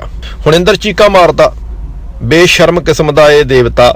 ਛੀਨ ਲਈ ਠਕਰਾਈ ਸਾਤੇ ਦਾਨਵੀ, ਲੋਕੀ ਤਹਿ ਫਰਾਈ ਦੋਹੀ ਆਪਣੀ, ਬੈਠੇ ਵਾਏ ਵਧਾਈ ਤੇ ਅਮਰਾਵਤੀ, ਦਿਵੇ ਦੇਤ ਭਜਾਈ ਸਭਨਾ ਰਾਖਸ਼ਾਂ, ਕਿਤੇ ਨਾ ਜਿੱਤਿਆ ਜਾਈ ਮਹਿਖੇ ਦੈਤ ਨੂੰ, ਤੇਰੀ ਸ਼ਾਮ ਤਕਾਈ ਦੇਵੀ ਦੁਰਗਸ਼ਾ। ਹੁਣ ਮੈਂ ਤੇਰੀ ਭਾਊ ਸ਼ਰਨ ਚ ਆ ਗਈ, ਉਹ ਨਹੀਂ ਉਹ ਜਿੱਤਿਆ ਜਾਂਦਾ। ਜਰਨੈਲ ਵੜਾਈ ਮਹਿਖਾਸੁਰ ਬੜਾ ਵੱਡਾ ਜਰਨੈਲ ਹੀ, ਨਹੀਂ ਜਿੱਤਿਆ ਜਾਂਦਾ, ਕਰ ਮਦਦ ਸਾਡੀ। ਹੁਣ ਕੀ ਦੁਰਗਾ ਕੀ ਕਰਦੀ ਹੈ? ਦੁਰਗਾ ਵੀ ਜਿਹੜੀ ਆ ਭਲੀ ਮਾਨਸ, ਉਹਦੀ ਵੀ ਦੇਖ ਲਓ ਅਗਲੇ ਮੈਨੂੰ ਰਿਐਕਸ਼ਨ ਕੀ ਕੀਤਾ ਉਹਨੇ। ਦੁਰਗਾ ਬੈਣ ਸੁਨੰਦੀ ਹੱਸੀ ਹੜਾਏ, ਬੜੀ ਹੜ ਕੇ ਹੱਸੀ। ਉਹ ਉੱਚਾ ਚੀਕਾਂ ਮਾਰ ਤਾੜੀ ਮਾਰ ਕੇ ਹੱਸਦੀ ਹੈ, ਬਲਾ ਹੈ। ਕੁੱਟ ਖਾ ਕੇ ਆ ਗਏ ਜੇ ਆਂਦੀ, ਇੰਦਰ ਨੂੰ ਪੁੱਛਦੀ ਹੈ ਆ ਗਏ ਕੁੱਟ ਖਾ ਕੇ ਆਂਦੀ। ਦੁਰਗਾ ਬੈਣ ਸੁਨੰਦੀ ਹੱਸੀ ਹੜਾਏ। ਸੋ ਦੁਰਗਾ ਤੇ ਜਾਣ ਤੋਂ ਬਾਅਦ ਦੁਰਗਾ ਕਹਿੰਦੀ ਵੀ ਹੁਣ ਜੇ ਆ ਹੀ ਗਿਆ ਬੇਸ਼ਰਮ ਔਰਤ ਦੀ ਸ਼ਰਨ ਦੇ ਵਿੱਚ ਤੇ ਇਹਦੀ ਮਦਦ ਕਰਨੀ ਤੇ ਬਣਦੀ ਹੈ। ਉਹ ਫਿਰ ਰੋਹ ਚ ਆ ਜਾਂਦੀ ਹੈ। ਉਹ ਕਹਿੰਦੀ ਚਿੰਤ ਕਰੋ ਨਾ ਕਾਈ ਦੇਵੀ ਦੇਵਾ ਨੂੰ ਆਖਿਆ, ਰੋਹ ਹੋਈ ਮਹਾਮਾਈ ਰਾਖਸ਼ ਮਾਰਨੇ। ਆ ਗਈ ਰੋਹ ਦੇ ਵਿੱਚ, ਆਂਦੀ ਹੁਣ ਮੈਂ ਵੇਹਨੀ ਰਾਖਸ਼ਾਂ ਨੂੰ, ਮੈਂ ਕਰਦੀ ਉਹਨਾਂ ਦਾ ਸਤਿਆਨਾਸ਼, ਉਹਨਾਂ ਦਾ ਮੈਂ ਸਫਾਇਆ ਕਰ ਦੂੰ। ਦੇਵੀ ਕਹਿੰਦੀ ਹੈ। ਇਹ ਦੇਵੀ ਕਿਹੜੀ ਹੈ? ਉਹੋ ਹੀ ਦੁਰਗਾ ਏ ਜਿਹੜੀ ਮਹਾਕਾਲ ਨੇ ਤੈਹੀ ਦੁਰਗਾ ਸਾਜ ਕੇ ਦੈਂਤਾਂ ਦਾ ਨਾਸ਼ ਕਰਾਇਆ। ਜਿਹੜੀ ਮਹਾਕਾਲ ਨੇ ਸਾਜੀ, ਇਹ ਉਹੋ ਹੀ ਮਹਾਕਾਲ ਹੈ ਜਿਹਨੂੰ ਪ੍ਰਥਮ ਰੂਪ ਚ ਤੁਸੀਂ ਧਿਆਇਆ ਪ੍ਰਥਮ ਰੂਪ ਚ ਧਿਆ ਕੇ ਨਾਨਕ ਸਾਹਿਬ ਦੇ ਕੋਲ ਪਹੁੰਚੇ। ਕੀ ਲੈਣ ਗਿਆ ਜੇ ਨਾਨਕ ਸਾਹਿਬ ਤੋਂ ਪ੍ਰਥਮ ਰੂਪ ਦੇ ਵਿੱਚ? ਜਦੋਂ ਤੁਸੀਂ ਭਗਉਤੀ ਨੂੰ ਧਿਆ ਹੀ ਲਿਆ, ਜਦੋਂ ਮਹਾਕਾਲ ਕਾਲਕਾ ਦਾ ਰੂਪ ਧਿਆ ਲਿਆ ਤੁਸੀਂ ਪ੍ਰਥਮ ਰੂਪ ਦੇ ਵਿੱਚ, ਤੇ ਨਾਨਕ ਸਾਹਿਬ ਦੇ ਕੋਲ ਕੀ ਕਰਨ ਜਾਂਦੇ ਜੇ? ਬਾਅਦ ਚ ਹੁਕਮਨਾਮਾ ਵੀ ਲਈ ਜਾਂਦੇ ਜੇ ਅਰਦਾਸ ਤੋਂ ਬਾਅਦ। ਅੱਗੇ ਵਧੋ। ਦੁਰਗਾ ਨੇ ਫਿਰ ਗੁੱਸਾ ਚੜ ਗਿਆ ਦੁਰਗਾ ਨੂੰ। ਘਮਸਾਨ ਯੁੱਧ ਹੋਇਆ, ਜੰਗਾ ਮੁਸਾਫਾ ਬੱਜਿਆ, ਰਣ ਘੁਰੇ ਨਗਾਰੇ ਚਾਵਲੇ, ਝੂਲਣ ਨੇਜੇ ਬੈਰਕਾਂ, ਨਿਸ਼ਾਨ ਲਸਣ ਲਸਾਵਲੇ, ਢੋਲ ਨਗਾਰੇ ਪਾਉਣ ਦੇ ਉਗਣ ਜਾਣ ਜਟਾਵਲੇ, ਦੁਰਗਾ ਦਾਣੋ ਰਣ ਡਹੈ। ਦੁਰਗਾ ਤੇ ਦਾਣੋ ਮਤਲਬ ਦਾਨਵ, ਰਣ ਡਹੈ ਖੇਤ ਵੱਜਣ ਨਾਦ ਪੀ ਹਾਵਲੇ। ਲਓ ਜੀ, ਹੁਣ ਯੁੱਧ ਹੋਇਆ ਫਿਰ ਦੁਰਗਾ ਦਾ ਤੇ ਦਾਨਵਾਂ ਦਾ। ਯੁੱਧ ਬੜਾ ਘਮਸਾਨ ਹੋਇਆ, ਜਿਹਦੇ ਵਿੱਚ ਦੇਖਣ ਵੇਖਣ ਚੰਡ ਪ੍ਰਚੰਡ ਨੂੰ ਰਣ ਘੁਰੇ ਨਗਾਰੇ, ਧਾਏ ਰਾਖਸ਼ ਰੋਹਲੇ ਚੋ ਗਿਰਦੇ ਭਾਰੇ, ਹੱਥੀਂ ਤੇਗਾ ਪਕੜ ਕੇ ਰਣ ਭਿੜੇ ਕਰਾਰੇ, ਕਦੇ ਨਾ ਠੰਨੇ ਯੁੱਧ ਤੇ ਜੋਧੇ ਜੁਝਾਰੇ। ਪ੍ਰਚੰਡ ਚੰਡੀ ਨੂੰ ਵੇਖਦੇ ਅਸੀਂ ਰਣ ਭੂਮੀ ਚ ਦੈਂਤਾਂ ਦੇ ਨਗਾਰੇ ਗੂੰਜਣ ਲੱਗੇ। ਹੁਣ ਉਹ ਦੁਰਗਾ ਵਾ ਜਿਹੜੀ ਚੰਡੀ ਖਵਾਈ ਜਾਂਦੀ ਹੈ, ਉਹ ਦੁਰਗਾ ਦਾ ਸਿਨੋਨਿਮਸ ਵਰਡ ਇੱਥੇ ਚੰਡੀ ਆ ਗਿਆ। ਹੁਣ ਵੇਖਣ ਚੰਡ ਪ੍ਰਚੰਡ ਨੂੰ, ਵੀ ਚੰਡੀ ਜਦੋਂ ਪ੍ਰਚੰਡ ਹੋਈ, ਗੁੱਸੇ ਚ ਆਈ, ਤੇ ਵਹਿੰਦੇ ਨੇ ਰਾਖਸ਼ ਹੱਥਾਂ 'ਚ ਤਲਵਾਰਾਂ ਲੈ ਕੇ ਕਰੜੇ ਹੋ ਕੇ ਲੜਦੇ ਨੇ ਫਿਰ ਉਹਦੇ ਨਾਲ। ਅੱਗੇ ਆ ਜਾਓ। ਚੋਟ ਪਈ ਦਮਾਮੇ ਦਲਾ ਮੁਕਾਬਲਾ। ਇਹ ਹੁਣ ਇਸੇ ਦੁਰਗਾ ਦੀ ਵਾਰ ਦੀ 10ਵੀਂ ਪੌੜੀ ਤੇ ਪਹੁੰਚ ਗਏ ਆਪਾਂ। ਚੋਟ ਪਈ ਦਮਾਮੇ ਦਲਾ ਮੁਕਾਬਲਾ, ਦੇਵੀ ਦਸਤ ਨਚਾਈ ਸੀਹਣ ਸਾਰ ਦੀ, ਪੇਟ ਮਲੰਦੇ ਲਾਈ ਮੈਖੇ ਦੈਂਤ ਨੂੰ, ਗੁਰਦੇ ਆਂਦਾ ਖਾਈ ਨਾਲੇ ਨਾਲ ਰੱਕੜੇ। ਵੀ ਮੈਖਾ ਸੁਰ ਦੇ ਉੱਤੇ ਮਾਰਿਆ ਵਾਰ ਦੇਵੀ ਨੇ, ਦੁਰਗਾ ਨੇ ਖਤਰਨਾਕ ਵਾਰ ਕੀਤਾ। ਤੇ ਕੀ ਕੀਤਾ ਉਹਨੇ? ਵੀ ਮਹਿਕਾਸੁਰ ਦੇ ਪੇਟ ਦੇ ਵਿੱਚੋਂ ਗੁਰਦੇ ਆਂਦਰਾਂ ਤੇ ਪਸਲੀਆਂ ਜਿਹੜੀਆਂ ਉਹ ਚੀਰਦਾ ਵਾਰ ਅਗਲੇ ਬੰਨੇ ਨੂੰ ਚਲਾ ਗਿਆ। ਮਤਲਬ ਮਹਿਕਾਸੁਰ ਜਿਹੜਾ ਸੀ, ਉਹਨੂੰ ਜਿਹੀ ਦਿਲ ਵਿੱਚ ਆਈ ਕਹੀ ਸੁਣਾਈ ਕਿ ਚੋਟੀ ਜਾਣ ਦਿਖਾਈ ਤਾਰੇ ਧੂਮਕੇਤ। ਵੀ ਉਹਨੂੰ ਤਾਰੇ ਦਿਖਾ ਦਿੱਤੇ, ਜਦੋਂ ਆਪਾਂ ਕਹਿ ਦਿੰਦੇ ਉਹਨੂੰ ਪੂਛਲ ਤਾਰੇ ਦਿਖਾ ਦਿੱਤੇ ਮਹਿਕਾਸੁਰ ਨੂੰ ਦੇਵੀ ਨੇ ਮਾਰ ਕੇ। ਹੁਣ ਮਹਿਕਾਸੁਰ ਮਰ ਗਿਆ 10ਵੀਂ ਪੌੜੀ ਦੇ ਅਨੁਸਾਰ, ਪਰ ਵੇਖਿਓ ਗਾਂ ਜਾ ਕੇ ਮਹਿਕਾਸੁਰ ਫੇਰ ਪੈਦਾ ਹੋ ਜਾਣਾ ਇੱਥੇ ਹੀ। ਲੱਖ ਨਗਾਰੇ ਵੱਜਣੇ ਆਮੋ ਸਾਹਮਣੇ। ਆਪਾਂ ਕੰਮ ਦੀਆਂ ਗੱਲਾਂ ਪੜ੍ਹੀ ਜਾਂਦੇ ਆ, 12ਵੀਂ ਪੌੜੀ ਤੇ ਆ ਗਈਆਂ। ਲੱਖ ਨਗਾਰੇ ਵੱਜਣੇ ਆਮੋ ਸਾਹਮਣੇ, ਰਾਖਸ਼ ਰਣੋਂ ਨਾ ਭੱਜਣ ਰੋਹੇ ਰੋਹਲੇ। ਇੱਥੇ ਰਾਖਸ਼ਾਂ ਦੀ ਤਾਰੀਫ ਕਰ ਰਹੀ ਹੈ ਇਹ ਰਚਨਾ, ਰਾਖਸ਼ਾਂ ਦੀ ਤਾਰੀਫ ਕਰ ਰਹੀ ਹੈ ਵੀ ਰਾਖਸ਼ ਵੀ ਬੜੀ ਬਹਾਦਰੀ ਨਾਲ ਲੜੇ। ਸ਼ੀਹਾਂ ਵਾਂਗੂ ਗੱਜਣ ਸਭੇ ਸੂਰਮੇ, ਤਣ ਤਣ ਕਹਿਬਰ ਛੱਡਣ ਦੁਰਗਾ ਸਾਹਮਣੇ। ਵੀ ਸ਼ੇਰਾਂ ਵਾਂਗੂ ਗੱਜਦੇ ਨੇ ਤੇ ਦੁਰਗਾ ਦੇ ਸਾਹਮਣੇ ਤਣ ਤਣ ਕੇ ਤੀਰ ਛੱਡ ਰਹੇ ਨੇ। ਘੁਰੇ ਨਗਾਰੇ ਡੋਰੇ ਰਣ ਸੰਘਿਆਲੇ, ਧੂੜ ਲਪੇਟੇ ਧੂਰੇ ਸਰਦਾਰ ਜਟਾਲੇ। ਸੰਗਲਾਂ ਬੰਨੇ ਦੋਹਰੇ ਜਿਹੜੇ ਧੌਂਸੇ ਸਨ, ਧਨ ਭੂਮੀ ਵਿੱਚ ਵੱਜ ਰਹੇ ਸਨ, ਤੇ ਜਟਾਧਾਰੀ ਰਾਖਸ਼ ਸੈਨਾ ਨਾਇਕ ਧੂੜ ਨਾਲ ਧੂਸਰਤ ਪਏ ਹੋਏ ਸਨ। ਅੱਗੇ ਆ ਜਾਓ 14ਵੀਂ ਪੌੜੀ ਤੇ। ਚੋਟ ਪਈ ਖਰਮਾਚੀ ਦਲਾ ਮੁਕਾਬਲਾ, ਘੇਰ ਲਈ ਵਰਿਆਮੀ ਦੁਰਗਾ ਆਏ ਕੇ, ਰਾਖਸ਼ ਵੱਡੇ ਅਲਾਮੀ ਭੱਜ ਨਾ ਜਾਣਦੇ, ਅੰਤ ਹੋਏ ਸੁਰਗਾਮੀ ਮਾਰੇ ਦੇਵਤੇ। ਲੜਾਈ ਫਿਰ ਸ਼ੁਰੂ ਕਰ ਦਿੱਤੀ। ਪਹਿਲਾਂ ਮਹਿਕਾਸੁਰ ਮਰ ਗਿਆ। ਮਹਿਕਾਸੁਰ ਜਦੋਂ ਜਰਨੈਲ ਮਰ ਗਿਆ ਤੇ ਫੌਜ ਕਿੱਥੋਂ ਰਹਿ ਗਈ? ਚਲੋ ਜਰਨੈਲ ਤੋਂ ਬਾਅਦ ਫੌਜ ਲੜਦੀ ਰਹੀ। ਹੁਣ ਦੁਬਾਰਾ ਫੇਰ ਲੜਾਈ ਜਿਹੜੀ ਆ ਉਹ ਫੇਰ ਪ੍ਰਚੰਡ ਹੋ ਗਈ।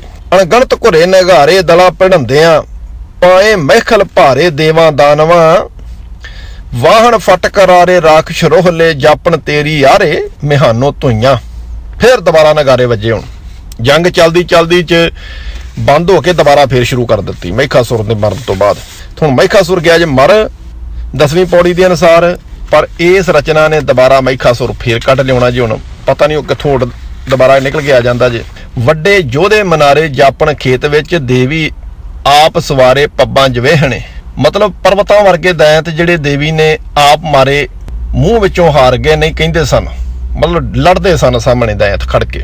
ਜਦੋਂ ਦੇਵੀ ਦੀ ਤਾਰੀਫ ਕਰਨੀ ਹੈ ਤਾਂ ਦੈਂਤ ਦੀ ਵੀ ਬਰਾਬਰ ਕਰਨੀ ਪਏਗੀ। ਦੇਵੀ ਦੀ ਸ਼ਕਤੀ ਤਾਂ ਪ੍ਰਗਟ ਹੋਏਗੀ। ਬੜੇ ਬੜੇ ਪਰਵਤਾਂ ਵਰਗੇ ਦੈਂਤ ਉਹਨੇ ਮਾਰ ਦਿੱਤੇ। ਉਮਲ ਲੱਥੇ ਜੋਧੇ ਮਾਰੂ ਵੱਜਿਆ, ਬਲ ਜਿਉ ਮਹਿਕਾਸੁਰ ਰਣ ਵਿੱਚ ਗੱਜਿਆ। ਲਓ ਜੀ, ਮਹਿਕਾਸੁਰ 10ਵੀਂ ਪੌੜੀ ਚ ਮਰਿਆ ਸੀ, 16ਵੀਂ ਚ ਪੈਦਾ ਫੇਰ ਹੋ ਗਿਆ। ਕਿੱਡਾ ਕਨਫਿਊਜ਼ ਰਾਈਟਰ ਹੈ। ਪਹਿਲਾਂ ਉਹਨੂੰ ਮਰਵਾ ਦਿੱਤਾ, ਪਹਿਲਾਂ ਸਿੱਧਾ ਉਹਦੇ ਢਿੱਡ 'ਚ ਮਰਵਾ ਕੇ ਬਰਸ਼ਾ ਤੇ ਉਹ ਕੱਢ ਦਿੱਤਾ ਆਰ ਪਾਰ, ਤੇ ਉਹਨੂੰ ਦਿਖਾਤਾ ਧਰੂ ਤਾਰਾ, ਸਿੱਧਾ ਪੂਛਲ ਤਾਰਾ। ਹੁਣ 16ਵੀਂ ਪੌੜੀ 'ਚ ਮਹਿਕਾਸੁਰ ਫੇਰ ਲੈ ਜਾਂਦਾ ਵਾਪਸ। ਉਮਲ ਲੱਥੇ ਜੋਧੇ ਮਾਰੂ ਵੱਜਿਆ, ਬੱਦਲ ਜਿਉ ਮਹਿਕਾਸੁਰ ਰਣ ਵਿੱਚ ਗੱਜਿਆ, ਇੰਦਰ ਜਿਹਾ ਜੋਧਾ ਮੇਥੋਂ ਭੱਜਿਆ, ਕੌਣ ਵਿਚਾਰੀ ਦੁਰਗਾ ਜਿਣ ਰਣ ਸੱਜਿਆ। ਉਹ ਕਹਿੰਦਾ ਇੰਦਰ ਵਰਗਾ ਦੇਵਰਾਜ ਮੈਂ ਭਜਾਇਆ, ਇਹ ਕਿਹੜੀ ਦੁਰਗਾ ਆ ਗਈ ਜਿਹੜੀ ਲੜਨ ਮੇਰੇ ਨਾਲ। ਉਹਨੂੰ ਅਜੇ ਪਤਾ ਹੀ ਨਹੀਂ ਲੱਗਾ, ਇੱਕ ਵਾਰ ਮਰ ਵੀ ਗਿਆ ਵਾ, ਪਰ ਉਹਨੂੰ ਅਜੇ ਪਤਾ ਹੀ ਨਹੀਂ ਲੱਗਾ ਵੀ ਇਹ ਕੌਣ ਆ ਗਈ ਮੇਰੇ ਨਾਲ ਲੜਨ। बेड़ा बह जे एडा कन्फ्यूज कवि है जिन्हें लिखी है तो ला दिओ गुरु गोबिंद सिंह पातशाह दे नां जिन्ना जो साडे कोल गुरमत तो बाहरी जो गांदे आ ला दिओ गुरु दे नां ते तगड़े होके तुरदे जाओगा। ये पौड़ी 16वीं है, आपां सीधा चले गए पौड़ी अपना 19वीं ते ओहदा विचला हिस्सा पढ़ना आपां। आंदे पाखर तुला पलानी रड़की धरत जाए लैंदी अगा सिंघाणी सिंघां धौलदियां। मुकाबला दोबारा शुरू हो गया ना। हुण दुर्गा चंडी जिहड़ी है राक्ष मारदी है ते ओह मारदी जिहड़ी है राक्ष इस तरीके नाल मारदी है भी ओहदा वार जिहड़ा वा ਉਹ ਤਲਵਾਰ ਦੈਂਤ ਦੀ ਖੋਪੜੀ ਨੂੰ ਮੂੰਹ ਨੂੰ ਚੂਰ ਕਰਦੀ ਕਰਦੀ ਪਿੰਜਰ ਤੱਕ ਧੱਸ ਜਾਂਦੀ ਹੈ ਤੇ ਘੋੜੇ ਉੱਪਰ ਪਾਈ ਲੈਂਦੀ ਹੋਈ ਧਰਤੀ ਨੂੰ ਚੁੱਕੇ ਖੜੇ ਬਲਦ ਦੇ ਸਿੰਘਾਂ ਤੱਕ ਜਾ ਪਹੁੰਚੀ। ਉਹ ਬੱਲੇ ਬੱਲੇ ਬੱਲੇ ਬੇੜਾ ਬਹਿ ਜੇ ਵੀ ਤਲਵਾਰ ਮਾਰਦੀ ਆ ਦੇਵੀ ਰਾਖਸ਼ ਨੂੰ ਮਾਰਨ ਵਾਸਤੇ ਤੇ ਉਹ ਸਿੱਧਾ ਜਾਂਦੀ ਹੈ ਮਹਿਖਾਸੁਰ। ਇੱਥੇ ਮਹਿਖਾਸੁਰ ਦੁਬਾਰਾ ਮਰ ਰਿਹਾ। ਮਹਿਖਾਸੁਰ ਨੂੰ ਮਾਰਨ ਵਾਸਤੇ ਜਦੋਂ ਉਹ ਕਰਦੀ ਹੈ ਵਾਰ ਉਹ ਸਿਰ ਥਾਣੀ ਹੁੰਦੀ ਹੁੰਦੀ ਘੋੜਾ ਚੀਰਦੀ ਧਰਤੀ 'ਚ ਵੱਜਦੀ ਹੈ। ਧਰਤੀ ਥਾਣੀ ਹੁੰਦੀ ਹੁੰਦੀ ਸਿੱਧਾ ਚਲੇ ਜਾਂਦੀ ਉਸ ਬੌਲਦ ਤੇ ਜਿਹਨੇ ਧਰਤੀ ਸਿਰਾਂ ਤੇ ਚੱਕੀ ਹੈ। ਵਾਹ ਕਿਆ ਬਾਤ ਹੈ। ਗੱਪਾਂ ਜਿਹੜੀਆਂ ਨੇ ਜੇ ਸਿੱਖਣੀਆਂ ਹੋਣ ਤੇ ਇਹਨੂੰ ਪੜ੍ਹ ਲਓ। ਇੱਕ ਬੰਨੇ ਤੁਸੀਂ ਪੜ੍ਹੀ ਜਾਂਦੇ ਜੇ ਧਵਲੇ ਉੱਪਰ ਕੀਤਾ ਭਾਰ, ਤੁਸੀਂ ਕਹਿੰਦੇ ਜੇ ਧਰਤੀ ਹੋਰ ਪਰੇ ਹੋਰ ਤਿਸਤੇ ਭਾਰ ਤਲੇ ਕਵਣ ਜੋਰ। ਇੱਕ ਬੰਨੇ ਚੋਟ ਕਰ ਰਿਹਾ ਜਿਵੇਂ ਕਿਹੜੇ ਬੌਲਦ ਦੀ ਗੱਲ ਕਰਦੇ ਜੇ। ਇੱਥੇ ਤੇ ਅਨੇਕਾਂ ਧਰਤੀਆਂ ਨੇ ਤੇ ਅਨੇਕਾਂ ਧਰਤੀਆਂ ਕੇਸ ਬੈਲ ਦੇ ਸਿਰ ਤੇ ਖੜੀਆਂ ਨੇ ਤੇ ਇੱਥੇ ਤੁਸੀਂ ਗੁਰੂ ਦੀ ਜੋਤ ਤੋਂ ਧੌਲ ਨੂੰ ਸਰਟੀਫਾਈ ਕਰਾਈ ਜਾਂਦੇ ਜੇ ਵੀ ਧੌਲ ਦੇ ਸਿੰਘਾਂ ਤੇ ਜਾ ਕੇ ਤਲਵਾਰ ਵੱਜੀ ਦੁਰਗਾ ਦੀ। ਤੇ ਲਿਖਣ ਵਾਲਾ ਗੁਰੂ ਗੋਬਿੰਦ ਸਿੰਘ ਪਾਤਸ਼ਾਹ। ਬੇੜਾ ਬਹਿ ਜੇ। ਹੁਣ ਹੋਇਆ ਕਿ ਚਾਰੇ ਯੁੱਗ ਕਹਾਣੀ ਚੱਲਗ ਤੇਦ ਦੀ ਵਿਦਣ ਖੇਤ ਵਿਹਾਣੀ ਮਹਿਖੇ ਦੈਂਤ ਨੂੰ। 4 ਯੁੱਗਾਂ 'ਚ ਕਹਾਣੀ ਚੱਲੀ ਉਸ ਤੇਗ ਦੀ ਉਸ ਵਾਰ ਦੀ ਦੁਰਗਾ ਦੀ। ਮਹਿਖਾਸੁਰ ਨੂੰ ਯੁੱਧ ਭੂਮੀ ਦੇ ਵਿੱਚ ਦੁਖਦਾਇਕ ਸਮਾਂ ਕੱਟਣਾ ਪਿਆ। ਇੰਨੀ ਕੁੱਟ ਖਾਦੀ ਇੱਤੀ ਮਹਿਖਾਸੁਰ ਦੈਂਤ ਮਾਰੇ ਦੁਰਗਾ ਆਇਆ 14 ਲੋਕ ਰਾਣੀ ਸਿੰਘ ਨਚਾਇਆ। ਮਤਲਬ ਮਹਿਖਾਸੁਰ ਮਾਰਿਆ ਗਿਆ ਤੇ ਉਹਨੇ ਆਪਣਾ ਸ਼ੇਰ 14 ਲੋਕਾਂ ਦੇ ਵਿੱਚ ਨਚਾਇਆ ਜਾ ਕੇ। ਸਿੰਘ ਮਤਲਬ ਸ਼ੇਰ। ਅੱਗੇ ਆ ਜਾਓ। ਹੁਣ ਇਸੇ ਪੌੜੀ ਦੇ ਵਿੱਚ ਅੱਗੇ ਜਾ ਕੇ 14 ਲੋਕੇ ਰਾਣੀ ਸਿੰਘ ਨਚਾਇਆ ਮਾਰੇ ਵੀਰ ਜਟਾਲੀ ਦਲ ਵਿੱਚ ਅਗਲੇ ਮੰਗਣ ਨਾਹੀ ਪਾਣੀ ਦਲੀ ਹੰਕਾਰ ਕੇ ਜਨ ਕਰੀ ਸਮਾਏ ਪਠਾਣੀ ਸੁਣ ਕੇ ਰਾਗ ਨੂੰ ਰੱਤ ਦੇ ਹੜਵਾਣੀ ਚੱਲੇ ਵੀਰ ਖੇਤ ਪੀਤਾ ਫੁੱਲ ਅਯਾਣੀ ਝੂਮਣ ਸੂਰਮੇ। ਗੱਲ ਤ੍ਰੇਤੇ ਦੀ ਚੱਲ ਰਹੀ ਹੈ ਤੇ ਹੁਣ ਤੁਰ ਪਿਆ ਕੰਮ ਪਠਾਣਾ ਵਾਲੇ ਬੰਨੇ। ਜਨ ਕਰੀ ਸਮਾਏ ਪਠਾਣੀ ਸੁਣ ਕੇ ਰਾਗ ਨੂੰ ਵੀ ਉਹ ਯੁੱਧ ਵਿੱਚ ਇਤਨੇ ਮਗਨ ਸਨ ਜਿਵੇਂ ਮਾਣੋ ਪਠਾਨ ਰਾਗ ਨੂੰ ਸੁਣ ਕੇ ਮਸਤ ਸਮਾਏ ਹੋਏ ਹੋਣ ਵੀ ਪਠਾਨ ਰਾਗ ਸੁਣਦੇ ਹੋਣ ਤੇ ਸਮਾਏ ਹੋਣ ਤੇ ਇਸ ਲੈਵਲ ਦੇ ਮਗਨ ਸਨ ਰਾਖਸ਼ ਲੜਦੇ ਹੋਏ। ਬੇੜਾ ਬਹਿ ਜਿਆ। ਤ੍ਰੇਤੇ 'ਚ ਪਠਾਨ ਕਿੱਥੋਂ ਆ ਗਏ ਸਨ। ਗੱਲ ਤ੍ਰੇਤੇ ਦੀ ਚੱਲਦੀ ਹੈ। ਉਸ ਟਾਈਮ ਦੀ ਵਾਰਤਾ ਲਿਖਦੇ ਜਿਸ ਨੇ ਵੀ ਲਿਖੀ ਹੈ ਕਿਉਂਕਿ ਤ੍ਰੇਤੇ ਦੀ ਲਿਖੀ ਹੋਈ ਵਾਰਤਾ ਹੈ ਤੇ ਵਾਰਤਾ ਲਿਖਣ ਵਾਲੇ ਨੇ ਪਠਾਣਾ ਦੀ ਜਿਹੜੀ ਹੈ ਨਾਲ ਮਿਸਾਲ ਦੇ ਦਿੱਤੀ। ਹੁਣ ਕੀ ਹੋਇਆ ਮਹਿਖਾਸੁਰ ਮਰ ਗਿਆ। ਫਿਰ ਦੇਵੀ ਕਹਿੰਦੀ ਵੀ ਚਲੋ ਹੁਣ ਮੈਂ ਰੈਸਟ ਕਰ ਲਾਂ ਥੋੜੀ ਜੀ, ਥੱਕ ਗਈਆਂ। ਹੋਈ ਲੋਪ ਭਵਾਨੀ ਦੇਵਾ ਨੂੰ ਰਾਜ ਦੇ ਈਸ਼ਰ ਦੀ ਬਰਦਾਨੀ ਹੋਈ ਜਿੱਤ ਦੇਣ। ਮਤਲਬ ਦੇਵੀ ਕਹਿੰਦੀ ਵੀ ਮੈਨੂੰ ਹੁਣ ਲੋਪ ਹੋਣ ਦਿਓ, ਸੌਣ ਦਿਓ ਮੈਨੂੰ, ਮੈਂ ਹੁਣ ਕੁੰਡਾ ਲਾ ਕੇ ਸੌ ਜਾਣਾ ਜੇ ਤੇ ਬੇੜਾ ਬਹਿ ਜੇ। ਦੁਬਾਰਾ ਇੰਦਰਾ ਮੇਰੇ ਤੋਂ ਨਾ ਆਈ। ਪਰ ਇੰਦਰ ਵੀ ਬੇਸ਼ਰਮ ਇਹ ਕਲਾਸ ਦਾ ਵਾ। ਨਾਲ ਹੀ ਉਹਨੇ ਦੁਬਾਰਾ ਫੇਰ ਜਾਣਾ ਦੇਵੀ ਵੱਲ। ਕਿਉਂ? ਸ਼ੁੰਭਨ ਗੁਮਾਨੀ ਜਨਮੇ ਸੂਰਮਾ ਇੰਦਰ ਦੀ ਰਾਜਧਾਨੀ ਤੱਕੀ ਜਿੱਤਣੀ। ਹੁਣ ਦੁਬਾਰਾ ਸੁੰਭ ਤੇ ਨਿਸ਼ੁੰਭ ਪੈਦਾ ਹੋ ਗਏ ਨੇ। ਮਹਿਖਾਸੁਰ ਮਰ ਗਿਆ। ਪਹਿਲਾਂ ਮਹਿਖਾਸੁਰ ਤੇ ਸੁੰਭ ਸੀ, ਹੁਣ ਸੁੰਭ ਦੇ ਨਾਲ ਨਿਸ਼ੁੰਭ ਵੀ ਆ ਗਿਆ। ਮਹਿਖਾਸੁਰ ਮਰ ਗਿਆ ਤੇ ਸੁੰਭ ਤੇ ਨਿਸ਼ੁੰਭ ਮੇਨ ਰਾਖਸ਼ ਨੇ। ਇਹਨਾਂ ਨੇ ਗਾਂ ਕੰਟਰੈਕਟ ਤੇ ਨਵੇਂ ਰਾਖਸ਼ ਭੇਜਦੇ ਨੇ ਜਿਹਦੇ ਵਿੱਚ ਧੂਮਰ ਲੋਚਨ ਵਰਗੇ ਜਾਂ ਰਕਤ ਬੀਜ ਵਰਗੇ ਰਾਖਸ਼ ਇਹ ਕੰਟਰੈਕਟ ਕਰਦੇ ਨੇ। ਅੱਗੇ ਜਿੱਦਾਂ ਚੋਰ ਨਹੀਂ ਕਰਦੇ ਕੰਟਰੈਕਟ ਵੀ ਇਸ ਸਟੇਸ਼ਨ ਦੇ ਇਸ ਬੰਦੇ ਦੀ ਚੋਰੀ ਕਰਨੀ ਆ ਤੇ ਇਸ ਸਟੇਸ਼ਨ ਤੱਕ ਮੈਂ ਇਹਦਾ ਪਿੱਛਾ ਕਰਾਂਗਾ, ਅਗਲੇ ਤੋਂ ਤੂੰ ਸ਼ੁਰੂ ਕਰ ਦੇਣਾ। ਇਹ ਕੰਟਰੈਕਟਰ ਮਤਲਬ ਸੁੰਭ ਤੇ ਨਿਸ਼ੁੰਭ ਕੰਟਰੈਕਟਰ ਸਮਝ ਲਓ। ਸੁੰਭ ਨਿਸ਼ੁੰਭ ਲਾਇਆ ਵੜ ਜੋਧੀ ਸ਼ੰਗਰ ਵਾਏ ਰੋਧ ਖਾਲੀ ਦਿੱਤੀਆਂ ਵਰਿਆਮ ਤੁਰੇ ਨ ਚਾਏ ਕੁਰੇ ਦਮਾਮੇ ਦੋਹਰੇ ਜਮ ਬਾਹਣ ਜਿਉਂ ਰੜਾਏ ਦਿਓ ਦਾਨੋਂ ਲੁੱਝਣੇ ਆਏ। ਹੁਣ ਸੁੰਭ ਨਿਸ਼ੁੰਭ ਨੇ ਕਰ ਦਿੱਤਾ ਜੇ ਹਮਲਾ ਤੇ ਸੁੰਭ ਨਿਸ਼ੁੰਭ ਨੇ ਹਮਲਾ ਕਰਵਾ ਦਿੱਤਾ ਜੇ। ਹਮਲਾ ਕਰਵਾਉਣ ਵਾਲੇ ਕੌਣ ਨੇ? ਹਮਲਾ ਕਰਵਾਇਆ ਉਹਨਾਂ ਨੇ ਧੂਮਰ ਲੋਚਨ ਤੋਂ। ਧੂਮਰ ਲੋਚਨ ਨੂੰ ਉਹਨਾਂ ਨੇ ਲਿਆਂਦਾ ਕੰਟਰੈਕਟ ਤੇ। ਫਿਰ ਭਵਾਨੀ ਖਬਰੀ ਪਾਈਆਂ ਦੈਂਤ ਵੱਡੇ ਅਭਿਮਾਨੀ ਹੋਏ ਇਕੱਠੇ ਧੂਮਣ ਲੋਚਨ ਧੂਮ ਗਮਾਨੀ ਰਾਏ ਬੁਲਾਇਆ ਵੱਡਾ ਜੱਗ ਵਿੱਚ ਦਾਨੋ ਆਪ ਕਹਾਇਆ ਚੋਟ ਪਈ ਖਰਮਾਚੀ ਦੁਰਗਾ ਲਿਆਵਣੀ। ਸੁੰਭ ਨਿਸ਼ੁੰਭ ਨੇ ਮੰਗਵਾ ਕੇ ਉਹਨੂੰ ਧੂਮਰ ਲੋਚਨ ਨੂੰ ਲੋਚਨ ਧੂਮ ਗਮਾਨੀ ਰਾਏ ਬੁਲਾਇਆ। ਉਹਨੂੰ ਬੁਲਾਇਆ ਰਾਜੇ ਨੇ। ਸੁੰਭ ਨਿਸ਼ੁੰਭ ਰਾਜੇ ਨੇ ਬੁਲਾਇਆ ਉਹਨੂੰ ਤੇ ਉਹਨੂੰ ਬੁਲਾ ਕੇ ਕਿਹਾ ਵੀ ਦੁਰਗਾ ਨੂੰ ਬੰਨ ਕੇ ਲੈ ਆਉਣ, ਲਿਆਉਣੀ ਆ ਦੁਰਗਾ ਆਪਾਂ ਹੁਣ।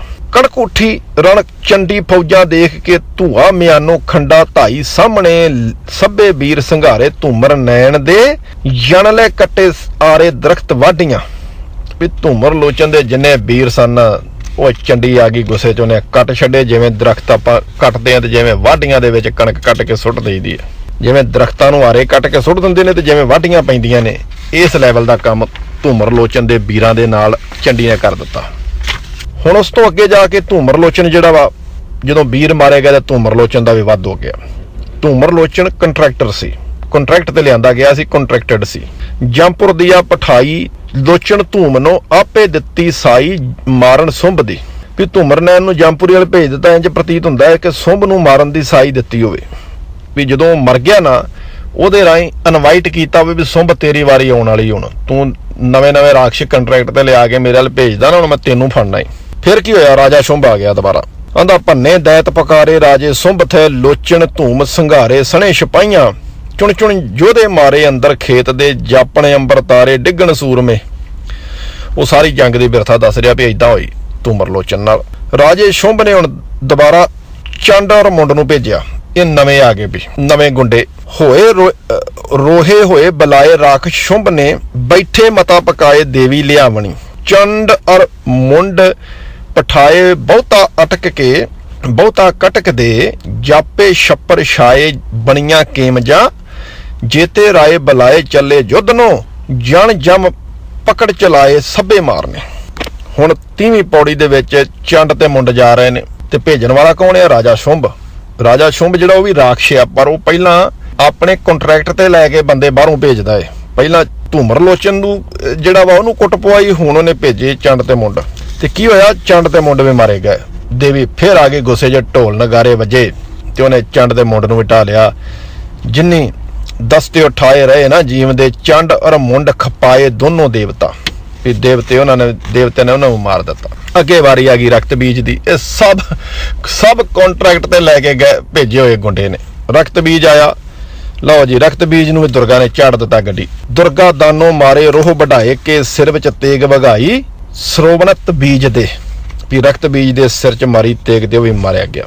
ਹੁਣ ਇਸ ਤੋਂ ਅੱਗੇ ਆ ਜਾਓ। ਅੱਗੇ ਤੁਰਦੇ ਆਪਾਂ ਜਦੋਂ ਪਹੁੰਚਦੇ ਤੇ ਗੱਲ ਆ ਜਾਂਦੀ ਹੈ ਉਸ 41ਵੀਂ ਪੌੜੀ ਦੀ, ਜਿਹਦੇ ਵਿੱਚੋਂ ਤੁਸੀਂ ਦੇਖਣਾ ਹੈ ਵੀ ਚੰਡੀ ਅੰਦਰੋਂ ਹੀ ਕਾਲਕਾ ਨਿਕਲਦੀ ਹੈ। ਮਹਾਕਾਲ ਕਾਲਕਾ ਆਰਾਧੀ, ਜਿਹੜਾ ਇਸ਼ਟ ਆ, ਜਿਹਨੂੰ ਪ੍ਰਥਮ ਰੂਪ 'ਚ ਸਿਮਰਿਆ ਗਿਆ। ਸੂਰੀ ਸੰਗਰ ਰਚਿਆ ਢੋਲ ਸ਼ੰਖ ਨਗਾਰੇ ਵਾਇਕੇ।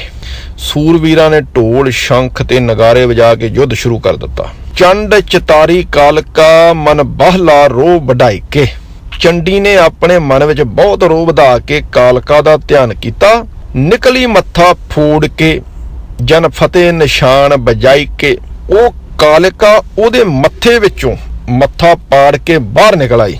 ਕੀ ਕੀਤਾ, ਜਾਗ ਸੋ ਜੰਮੀ ਯੁੱਧ ਨੂੰ ਜਰਵਾਣਾ ਜਣ ਮੜਵਾਈ ਕੇ।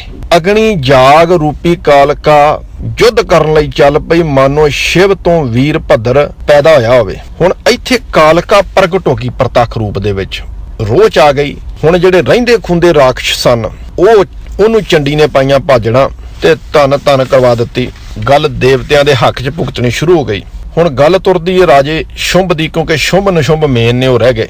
ਜਦੋਂ ਸ਼ੁੰਭ ਨੂੰ ਪਤਾ ਲੱਗਾ, ਸ਼ੁੰਭ ਨੇ ਕਰਲਾਹਟ ਸੁਣੀ ਵੀ ਹੁਣ ਰਕਤ ਬੀਜ ਵੀ ਮਰ ਗਿਆ। ਸ਼ੁੰਭ ਸੁਣੀ ਕਰਹਾਲੀ ਸਰੋਣਤ ਬੀਜ ਦੀ। ਰਣ ਵਿੱਚ ਕਿਨੇ ਨਾ ਝਾਲੀ ਦੁਰਗਾ ਆਮਦੀ। ਦੁਰਗਾ ਨੂੰ ਆਉਂਦਿਆਂ ਝੱਲਿਆ ਹੀ ਕਿਸੇ ਨੇ ਨਹੀਂ। ਫਿਰ ਕੀ ਹੋਇਆ, ਬਹੁਤੇ ਵੀਰ ਜਟਾਲੀ ਉੱਠੇ ਆਖ ਕੇ ਚੋਟਾਂ ਪਾਣ ਤਮਾਲੀ ਜਾਸਣ ਯੁੱਧ ਨੂੰ। ਹੁਣ ਜਿਹੜੇ ਜਟਾਧਾਰੀ ਵੀਰ ਰਾਖਸ਼ ਜਿਹੜੇ ਰਹਿ ਗਏ ਸਨ ਮਾੜੇ ਮੋਟੇ ਸੈਨਾ ਦੇ ਰੂਪ ਦੇ ਵਿੱਚ, ਲੋਕਲ ਜੇ ਰਾਖਸ਼, ਉਹ ਵੀ ਤਿਆਰ ਹੋ ਗਏ। ਕਹਿੰਦੇ ਵੀ ਹੁਣ ਲੜਨਾ ਪੈਣਾ, ਸਾਨੂੰ ਜਾਣਾ ਪੈਣਾ ਸਾਰਿਆਂ ਨੂੰ, ਤੇ ਇੱਕ ਵਾਰ ਦੁਰਗਾ ਫੜ ਲਈਏ। ਲਓ ਜੀ ਬਾਅਦ ਕੀ ਹੋਣਾ ਹੈਗਾ, ਦੁਰਗਾ ਅਤੇ ਦਾਨਵੀ ਸੂਲ ਹੋਈਆਂ ਕੰਗਾਂ, ਵਾਛੜ ਕੱਤੀ ਸੂਰਿਆਂ ਵਿੱਚ ਖੇਤ ਤਰੰਗਾਂ, ਧੂਹ ਕਿਰਪਾਨਾਂ ਤਿੱਖੀਆਂ ਵੱਡ ਲਾਹਣ ਅੰਗਾਂ, ਪਹਿਲਾਂ ਦਲਾਂ ਮਿਲੰਦਿਆਂ ਭੇੜ ਪਿਆ ਨਹੰਗਾ। ਦੁਰਗਾ ਦੇ ਦੈਂਤਾਂ ਦੇ ਰਲ ਕੇ ਇੱਕ ਦੂਜੇ ਦੇ ਸਾਹਮਣੇ ਡਟ ਗਏ, ਅਰਥਾਤ ਸੂਲਾ ਵਾਂਗ ਚੁਭਣ ਲੱਗੇ ਤੇ ਸੂਰਮਿਆਂ ਨੇ ਰਣ ਭੂਮੀ ਵਿੱਚ ਤੀਰਾਂ ਖੜਗਾਂ ਦੀ ਵਾਛੜ ਲਗਾ ਦਿੱਤੀ। ਤਿੱਖੀਆਂ ਤਲਵਾਰਾਂ ਨੂੰ ਖਿੱਚ ਕੇ ਅੰਗਾਂ ਨੂੰ ਲਗਾਉਂਦੇ ਸਨ, ਵੱਢ ਦਿੰਦੇ ਸਨ। ਫੌਜਾਂ ਦੇ ਮਿਲਦਿਆਂ ਹੀ ਪਹਿਲਾ ਭੇੜ ਬਹੁਤ ਦਲੇਰ ਯੋਧਿਆਂ ਨਿਹੰਗਾਂ ਵਿੱਚ ਹੋਇਆ। ਲਓ ਵੀ ਨਿਹੰਗ ਵੀ ਲਿਆਣ ਇਕੱਠੇ ਕੀਤੇ ਜੇ ਇੱਥੇ ਉਹਨਾਂ ਨੇ। ਉਸ ਤੋਂ ਬਾਅਦ ਅੱਗੇ ਆਪਾਂ ਵੱਧਦੇ ਹਾਂ। ਅੱਗੇ ਜਦੋਂ ਗੱਲ ਪਹੁੰਚਦੀ ਹੈ ਤੇ ਉਹ ਲੋਕਲ ਜਿਹੜੇ ਦੇਵਤੇ ਨੇ ਉਹਨਾਂ ਦਾ ਵੀ ਕੰਮ ਹੋ ਜਾਂਦਾ ਹੈ, ਉਹ ਵੀ ਮਾਰੇ ਜਾਂਦੇ ਨੇ। ਹੁਣ ਅਖੀਰ ਤੇ ਜਾ ਕੇ ਸੁੰਭ ਤੇ ਨਿਸ਼ੁੰਭ ਦੀ ਵਾਰੀ ਆਉਂਦੀ ਹੈ। ਹੁਣ ਸੁੰਭ ਤੇ ਨਿਸ਼ੁੰਭ ਮੇਨ ਆ। ਦੋਹਾਂ ਕਧਾਰੇ ਮੂੰਹ ਜੁੜੇ ਸਟ ਭਈ ਜਮਦਾਨ ਕੋ, ਤਦ ਖਿੰਗ ਨਿਸੁੰਭ ਰਚਾਇਆ ਡਾਲ ਉੱਪਰ ਬਰਗਸਤਾਨ ਕੋ, ਫੜੀ ਬਿਲੰਦ ਮੰਗਾਇਓ ਫਰਮਾਇਸ਼ ਕਰ ਮੁਲਤਾਨ ਕੋ, ਗੁੱਸੇ ਆਈ ਸਾਹਮਣੇ ਰਣ ਅੰਦਰ ਕੱਤਨ ਕਾਣ ਕੋ, ਅੱਗੇ ਤੇਗ ਵਗਾਈ ਦੁਰਗਸ਼ਾਹ ਬੜ ਸੁੰਭਣ ਬਈ ਪਲਾਨ ਕੋ, ਰੜਕੀ ਜਾਏ ਕਿ ਧਰਤ ਕੋ ਬੜ ਪਾਖਰ ਬੜਕੀ ਕਾਨ ਕੋ, ਵੀਰ ਪਲਾਣੋਂ ਡਿੱਗਿਆ ਕਰ ਸਜਦਾ ਸੁੰਭ ਸਜਾਨ ਕੋ। ਲਓ ਜੀ, ਇੱਥੇ ਸੁੰਭ ਲੜ ਰਿਹਾ ਸੀ ਤੇ ਸੁੰਭ ਦੇ ਲੜਦਿਆਂ ਜਿਹੜਾ ਵਾ ਕਵੀ ਨੇ ਹੁਣ ਸੁੰਭ ਮਾਰਿਆ ਗਿਆ, ਸੁੰਭ ਨੂੰ ਸ਼ਿੰਗਾਰ ਦਿੱਤਾ ਗਿਆ ਤੇ ਕਵੀ ਲਿਖਣ ਵਾਲਾ ਜਿਹੜਾ ਵਾ ਤਾਰੀਫ ਵੀ ਕਰ ਰਿਹਾ ਉਹਦੀ। ਉਹ ਕਹਿੰਦਾ ਵੀਰ ਪਲਾਣੋਂ ਡਿੱਗਿਆ ਕਰ ਸਜਦਾ ਸ਼ੁੰਭ ਨਿਸ਼ਾਨ ਕੋ, ਸ਼ਾਬਾਸ਼ ਸਲੋਣੇ ਖਾਨ ਕੋ ਜਦ ਸਾਬਜ ਤੇਰੇ ਤਾਨ ਕੋ, ਤਰੀਫਾਂ ਪਾਣ ਚਬਾਨ ਕੋ ਜਦ ਰਹਿਮਤ ਕੈਫਾਂ ਖਾਨ ਕੋ, ਸਦ ਰਹਿਮਤ ਤੁਰੇ ਨਚਾਨ ਕੋ। ਕਾਵ ਨਿਆ ਅਧੀਨ ਕਵੀ ਨੇ ਦੈਂਤ ਨਾਇਕ ਨੂੰ ਅਸੀਸ ਦਿੱਤੀ। ਸਾਵਲੇ ਰੰਗ ਵਾਲੇ ਖਾਨ ਨੂੰ ਸ਼ਾਬਾਸ਼ ਹੈ, ਸਲੋਣੇ ਖਾਨ ਦਾ ਅਰਥਾਤਰ ਸਲੂਣੇ ਖਾਨ ਵਾਲਾ। ਤੇਰੇ ਤਰਾਨ ਨੂੰ ਵੀ ਸ਼ਾਬਾਸ਼ ਹੈ, ਤੇਰਾ ਪਾਣ ਚਬਾਉਣਾ ਵੀ ਸ਼ਲਾਘਾਯੋਗ ਹੈ ਵੀ ਤੂੰ ਪਾਣ ਖਾਨਾ ਹੈ। ਤਰੀਫਾ ਪਾਣ ਚਬਾਨ ਕੋ, ਤਾਰੀਫ ਹੈ ਤੇਰੀ। ਸਦਾ ਰਹਿਮਤ ਕੈਫਾ ਖਾਨ ਕੋ, ਤੇਰੇ ਨਸ਼ੇ ਕਰਨ ਦੀ ਬਾਨ ਨੂੰ ਮੈਂ ਸ਼ਾਬਾਸ਼ ਕਹਿਣਾ। ਕਰ ਨਸ਼ਾ ਤਕੜਾ ਹੋ ਗਿਆ, ਬੜਾ ਬੱਲੇ ਬੱਲੇ ਗੁਰੂ ਸਾਹਿਬ ਸ਼ਾਬਾਸ਼ ਦੇਣ ਡਏ ਨੇ। ਤੇਰੇ ਘੋੜਾ ਨਚਾਉਣ ਦੀ ਵਿਧੀ ਨੂੰ ਵੀ ਸ਼ਾਬਾਸ਼ ਹੈ। ਦੁਰਗਾ ਅਤੇ ਦਾਨਵੀ ਗਏ ਸੰਗਰ ਕੱਥੇ, ਉਰੜੇ ਉੱਥੇ ਸੂਰਮੇ ਆਏ ਢਾਹੇ ਮੱਥੇ, ਕਾਟ ਤੁਫੰਗੀ ਕੈਬਰੀ ਦਲ ਸਾਹਿਬ ਨਕੱਥੇ, ਵੇਖਣ ਜੰਗ ਫਰਿਸ਼ਤੇ ਅਸਮਾਨੋਂ ਲੱਥੇ। ਮਤਲਬ ਮੈਚ ਚੱਲਣ ਡਿਆ ਹੋਵੇ ਜਿਵੇਂ ਫੁੱਟਬਾਲ ਦਾ ਤੇ ਲੋਕ ਦਰਸ਼ਕ ਬੈਠੇ ਹੁੰਦੇ ਨੇ ਆਣ ਕੇ ਵੇਖਣ ਵਾਲੇ, ਏਦਾਂ ਵੇਖਣ ਜੰਗ ਫਰਿਸ਼ਤੇ ਅਸਮਾਨੋਂ ਲੱਥੇ ਵੀ ਜੰਗ ਨੂੰ ਵੇਖਣ ਵਾਸਤੇ ਫਰਿਸ਼ਤੇ ਵੀ ਅਸਮਾਨ ਚੋਂ ਆਏ ਨੇ। ਹੁਣ ਦੋਹਾਂ ਕੰਧਾਰਾਂ ਮੂੰਹ ਜੁੜੇ ਨਾਲ ਧੌਸਾ ਭਾਰੀ ਲਈ ਭਗਉਤੀ ਦੁਰਗਸ਼ਾ ਵਰ ਜਾਗਣ ਭਾਰੀ। ਇੱਥੇ ਹੁਣ ਵੇਖ ਲਓ, ਇੱਥੇ ਭਗਉਤੀ ਦਾ ਅਰਥ ਖੜਗ ਆ ਗਿਆ। ਜਦੋਂ ਭਗਉਤੀ ਜੀ ਛਹਾਏ ਆ ਉੱਥੇ ਮਹਾਕਾਲ ਆ ਗਿਆ। ਇਸੇ ਰਚਨਾ 'ਚ ਭਗਉਤੀ ਦਾ ਅਰਥ ਖੜਗ ਵੀ ਆ ਗਿਆ। ਲਈ ਭਗਉਤੀ ਦੁਰਗਸ਼ਾ ਵਰ ਜਾਗਣ ਭਾਰੀ, ਲਾਈ ਰਾਜੇ ਸ਼ੁੰਭ ਨੇ ਸੁੰਭ ਨੂੰ ਰਤ ਪੀਏ ਪਿਆਰੀ। ਦੁਰਗਾ ਨੇ ਹੱਥ 'ਚ ਬਰਸ਼ੀ ਮਤਲਬ ਭਗਉਤੀ ਲੈ ਲਈ, ਜੋ ਦਗਦੀ ਹੋਈ ਅਗਨੀ ਵਰ ਜਾਗਣ ਦੇ ਸਮਾਨ ਚਮਕਦੀ ਸੀ। ਤਾਂ ਬਰਸ਼ੀ ਦੇਵੀ ਨੇ ਰਾਜੇ ਸੁੰਭ ਨੂੰ ਮਾਰ ਦਿੱਤੀ ਤੇ ਉਸ ਦੇ ਲਹੂ ਨੂੰ ਜਿਹੜੀ ਉਹ ਬਰਸ਼ੀ ਪੀ ਗਈ। ਹੁਣ ਦੁਰਗਾ ਅਤੇ ਦਾਨਵੀ ਭਿੜ ਆਇਆ ਸੰਭਾਈ, ਸ਼ਸਤਰ ਪਜੂਤੇ ਦੁਰਗਸ਼ਾ ਗਹਿ ਸਭਣੀ ਬਾਈ। ਤੇ ਬੜਾ ਵੱਡਾ ਭੇੜ ਹੋਇਆ ਇਹਨਾਂ ਦੇ ਵਿਚਕਾਰ ਤੇ ਇਹ ਦੁਰਗਾ ਫਿਰ ਰਾਖਸ਼ ਅੱਗੇ ਲਾ ਕੇ ਭੱਜ ਗਏ। ਜਿੱਤ ਦਾ ਐਲਾਨ ਹੋ ਗਿਆ। ਹੁਣ ਜਦੋਂ ਭੱਜਦੇ ਨੇ, ਭੱਜਦੇ ਹੋਏ ਮਾਰੀਆਂ ਨੇ ਮੁੜ ਝਾਕਣ ਨਹੀਂ। ਤੇ ਜਦੋਂ ਰਾਖਸ਼ ਅੱਗੇ ਲਾ ਕੇ ਭੱਜਦੇ ਨੇ ਤੇ ਉਹਨੇ ਭੱਜੇ ਜਾਂਦਿਆਂ ਦੇ ਪਿੱਛੇ ਭੱਜ ਕੇ ਵਾਰ ਕੀਤਾ। ਹੁਣ ਕੀ ਹੋਇਆ? ਸੁੰਭ ਨਿਸ਼ੁੰਭ ਪਠਾਇਆ ਜਮ ਦੇ ਧਾਮ ਨੂੰ। ਸੁੰਭ ਤੇ ਨਿਸ਼ੁੰਭ ਨੂੰ ਜਮ ਦੇ ਧਾਮ 'ਚ ਪਠਾ ਦਿੱਤਾ, ਮਾਰ ਦਿੱਤੇ ਦੁਰਗਾ ਨੇ। ਇੰਦਰ ਸੱਦ ਬੁਲਾਇਆ ਰਾਜ ਅਭਿਭੇਕ ਖੇਪ ਕੋ। ਲੜਾਈ ਘਰੇਲੂ ਸੀ, ਜ਼ਮੀਨੀ ਲੜਾਈ ਸੀ ਰਾਜ ਦੀ। ਇਹ ਕੋਈ ਧਰਮ ਦਾ ਯੁੱਧ ਨਹੀਂ ਸੀ। ਪਹਿਲੀ ਤਾਂ ਗੱਲ ਹੈ ਮਿਥਿਹਾਸ, ਪਰ ਜੇ ਮੰਨਣਾ ਵੀ ਆ ਤੇ ਧਰਮ ਦਾ ਯੁੱਧ ਨਹੀਂ ਸੀ, ਰਾਜ ਦੀ ਲੜਾਈ ਸੀ। ਇੰਦਰ ਨੂੰ ਸੱਦ ਕੇ, ਉਹ ਬੇਸ਼ਰਮ ਇੰਦਰ ਜਿਹੜਾ ਕਾਮੀ ਕਿਸਮ ਦਾ ਇੰਦਰ, ਉਹਨੂੰ ਸੱਦ ਕੇ ਦੁਰਗਾ ਦੀ ਆਲੇ ਚੱਕ ਆਪਣਾ ਰਾਜ ਤੇ ਵੇਖੀ ਜਾ ਅਫਸਰਾਂ ਨੂੰ ਨੱਚਦਾ। ਸਿਰ ਪਰ ਛਤਰ ਫਿਰ ਆਇਆ ਰਾਜੇ ਇੰਦ ਦੇ, ਚਾਹੁੰਦੀ ਲੋਕੀ ਛਾਇਆ ਜਸ ਜਗ ਮਾਤ ਦਾ। ਦੁਰਗਾ ਪਾਠ ਬਣਾਇਆ ਸਭੇ ਪੌੜੀਆਂ, ਫੇਰ ਨਾ ਜੋਨੀ ਆਇਆ ਜਿਹਨੇ ਗਾਇਆ। ਲਓ ਜੀ, ਬੇੜਾ ਬਹਿ ਜੇ। ਆ ਜੇ ਉਹ ਸਾਰੀ ਰਚਨਾ ਜਿਹਦੇ ਵਿੱਚੋਂ ਅਰਦਾਸ ਦੀ ਪਹਿਲੀ ਪੌੜੀ ਚੱਕ ਕੇ ਤੇ ਅਸੀਂ ਅਰਦਾਸ ਕਰਦੇ ਹਾਂ। ਜਿਹੜੀ ਪਹਿਲੀ ਪੌੜੀ ਜੋ ਸੰਬੋਧਨ ਹੋ ਰਹੀ ਹੈ, ਉਹ ਸੰਬੋਧਨ ਕਿਹਨੂੰ ਹੋ ਰਹੀ ਹੈ? ਪ੍ਰਥਮ ਭਗਉਤੀ ਸਿਮਰ ਕੇ ਮਹਾਕਾਲ ਨੂੰ। ਉਹ ਮਹਾਕਾਲ ਜਿਹਨੇ ਦੁਰਗਾ ਸਿਰਜੀ, ਉਹ ਦੁਰਗਾ ਜਿਹਨੇ ਦੇਵਤਿਆਂ ਦੀ ਸਹਾਇਤਾ ਕੀਤੀ, ਜਿਹਨੇ ਸੁੰਭ ਨਿਸ਼ੁੰਭ ਮਾਰਿਆ, ਜਿਹਨੇ ਸੁੰਭ ਨਿਸ਼ੁੰਭ ਰਾਹੀਂ ਜਿਹੜੇ ਕੰਟਰੈਕਟ 'ਚ ਦੇਵਤੇ ਹੋਰ ਦਾਨਵ ਪੈਦਾ ਕੀਤੇ ਸਨ, ਉਹਨਾਂ ਨੂੰ ਮਾਰਿਆ, ਜਿਹਦੇ 'ਚ ਚੰਡ ਮੁੰਡ ਹੋ ਗਏ, ਰਕਤ ਬੀਜ ਹੋ ਗਿਆ, ਮਹਿਖਾਸੁਰ ਮਾਰਿਆ ਗਿਆ ਪਹਿਲਾਂ। ਸੋ ਇਹ ਸਾਰੀ ਰਚਨਾ ਮਿਥਿਹਾਸ ਦੇ ਆਧਾਰ ਤੇ ਹੈ। ਇਹ ਰਚਨਾ ਤੁਹਾਡੇ ਵਿਹੜੇ 'ਚ ਪਾਉਣੀ ਸੀ, ਅਗਲਿਆਂ ਨੇ ਤੁਹਾਡੇ ਗੁਰੂ ਦਾ ਨਾਮ ਵਰਤ ਕੇ ਉਤਲੀ ਪੌੜੀ ਬਣਾ ਦਿੱਤੀ। ਤੇ ਉਹ ਵੀ ਏਡੀ ਬੇਈਮਾਨੀ ਨਾਲ ਵੀ ਗੁਰੂਆਂ ਦਾ ਨਾਮ ਸੈਕੰਡਰੀ ਰੂਪ 'ਚ ਵਰਤਿਆ ਗਿਆ, ਵੀ ਪ੍ਰਥਮ ਭਗਉਤੀ ਸਿਮਰ ਕੇ ਫਿਰ ਗੁਰੂ ਨਾਨਕ ਲਈ ਤੇ ਆਏ, ਫਿਰ ਅੰਗਦ, ਫਿਰ ਸ਼ਬਦ ਦਾ ਅਰਥ ਕੀ ਹੁੰਦਾ ਹੈ? ਫਿਰ ਮਤਲਬ ਸੈਕੰਡਰੀ, ਦੂਜੇ ਨੰਬਰ ਤੇ। ਸੋ ਸੱਜਣੋ, ਭਗਉਤੀ ਮੈਂ ਅੱਗੇ ਇੱਕ ਛੋਟਾ ਜਿਹਾ ਫੇਸਬੁੱਕ ਤੇ ਪੋਸਟ ਪਾਈ ਸੀ। ਭਗਉਤੀ ਅੱਖਰ ਇੱਕ ਹੀ ਕਾਫੀ ਹੈ ਤੁਹਾਨੂੰ ਸਿੱਖ ਤੋਂ ਹਿੰਦੂ ਬਣਾਉਣ ਦੇ ਵਿੱਚ। ਸਿੱਖ ਤੋਂ ਹਿੰਦੂ ਭਗਉਤੀ ਸ਼ਬਦ ਹੀ ਤੁਹਾਨੂੰ ਘੋਸ਼ਿਤ ਕਰ ਸਕਦਾ ਹੈ। ਬੜੀ ਇੰਪੋਰਟੈਂਟ ਸਿੱਖ ਦੀ ਡੇਲੀ ਦਾ ਇਹ ਵਿਸ਼ਾ ਹੈ ਤੇ ਅਸੀਂ ਭਗਉਤੀ ਕਰਦੇ ਭਗਉਤੀ ਦੇ ਸੇਵਕ ਹੋ ਗਏ ਆ। ਸਾਡੇ ਗੁਰਦੁਆਰਿਆਂ 'ਚ ਭਗਉਤੀਆਂ ਦੀਆਂ ਅਰਦਾਸਾਂ, ਉਹ ਦੁਰਗਾ ਜਿਹੜੀ ਰਣ ਦੇ ਵਿੱਚ ਨੱਚਦੀ ਹੈ, ਉਹ ਦੁਰਗਾ ਸਾਡੇ ਗੁਰਦੁਆਰਿਆਂ 'ਚ ਆਣ ਕੇ ਨੱਚਦੀ। ਇੱਕ ਦੂਜੇ ਦੀਆਂ ਪੱਗਾਂ ਲਾਹੁਣ ਤੱਕ ਜਾਂਦੇ ਅਸੀਂ। ਇਹ ਭਗਉਤੀ ਨੂੰ ਗੁਰਦੁਆਰਿਆਂ ਦੇ ਵਿੱਚੋਂ ਦੂਰ ਕਰੀਏ। ਕੋਈ ਅਰਦਾਸ ਦਾ ਬੰਦ ਤਿਆਰ ਕਰ ਲਓ। ਪੰਥਕ ਰੂਪ ਦਾ ਜਿਹੜਾ ਪਿਛਲਾ ਹਿੱਸਾ ਵਾ ਉੱਤੇ ਕੋਈ ਸ਼ੰਕਾ ਨਹੀਂ, ਉਹਨੂੰ ਰੀਵਿਊ ਕੀਤਾ ਜਾ ਸਕਦਾ ਸਮੇਂ ਮੁਤਾਬਕ, ਉਹਨੂੰ ਦੁਬਾਰਾ ਰੀਵਾਈਵ ਕਰ ਸਕਦੇ ਆ। ਪਰ ਜਿਹੜਾ ਪਹਿਲਾ ਬੰਦ ਆ, ਇਹ ਪਹਿਲਾ ਬੰਦ ਆ ਕਿੱਥੋਂ ਰਿਹਾ? ਸਾਰਾ ਦੁਰਗਾ ਦੀ ਵਾਰ ਚੋਂ ਆ ਰਿਹਾ, ਜਿੱਥੇ ਗੁਰੂਆਂ ਨੂੰ ਸੈਕੰਡਰੀ ਰੋਲ 'ਚ ਖੜਾ ਕਰ ਦਿੱਤਾ। ਇਸ ਨੁਕਤੇ ਨੂੰ ਸਮਝਣ ਦੀ ਕੋਸ਼ਿਸ਼ ਕਰੀਏ। ਭਗਉਤੀ ਅਕਾਲ ਪੁਰਖ ਨਹੀਂ ਜੇ, ਤੇ ਨਾ ਹੀ ਇਹਦੇ ਖਿੱਚ ਧੂ ਕੇ ਅਰਥ ਕਰੋ ਅਕਾਲ ਪੁਰਖ, ਕਿਉਂਕਿ ਸਾਡੇ ਕੋਲੋਂ ਇਹ ਅਰਥ ਸਿੱਧ ਨਹੀਂ ਹੋਣੇ। ਭਗਉਤੀ ਦਾ ਅਰਥ ਕੇਵਲ ਤੇ ਕੇਵਲ ਸੇਵਕ ਹੈ।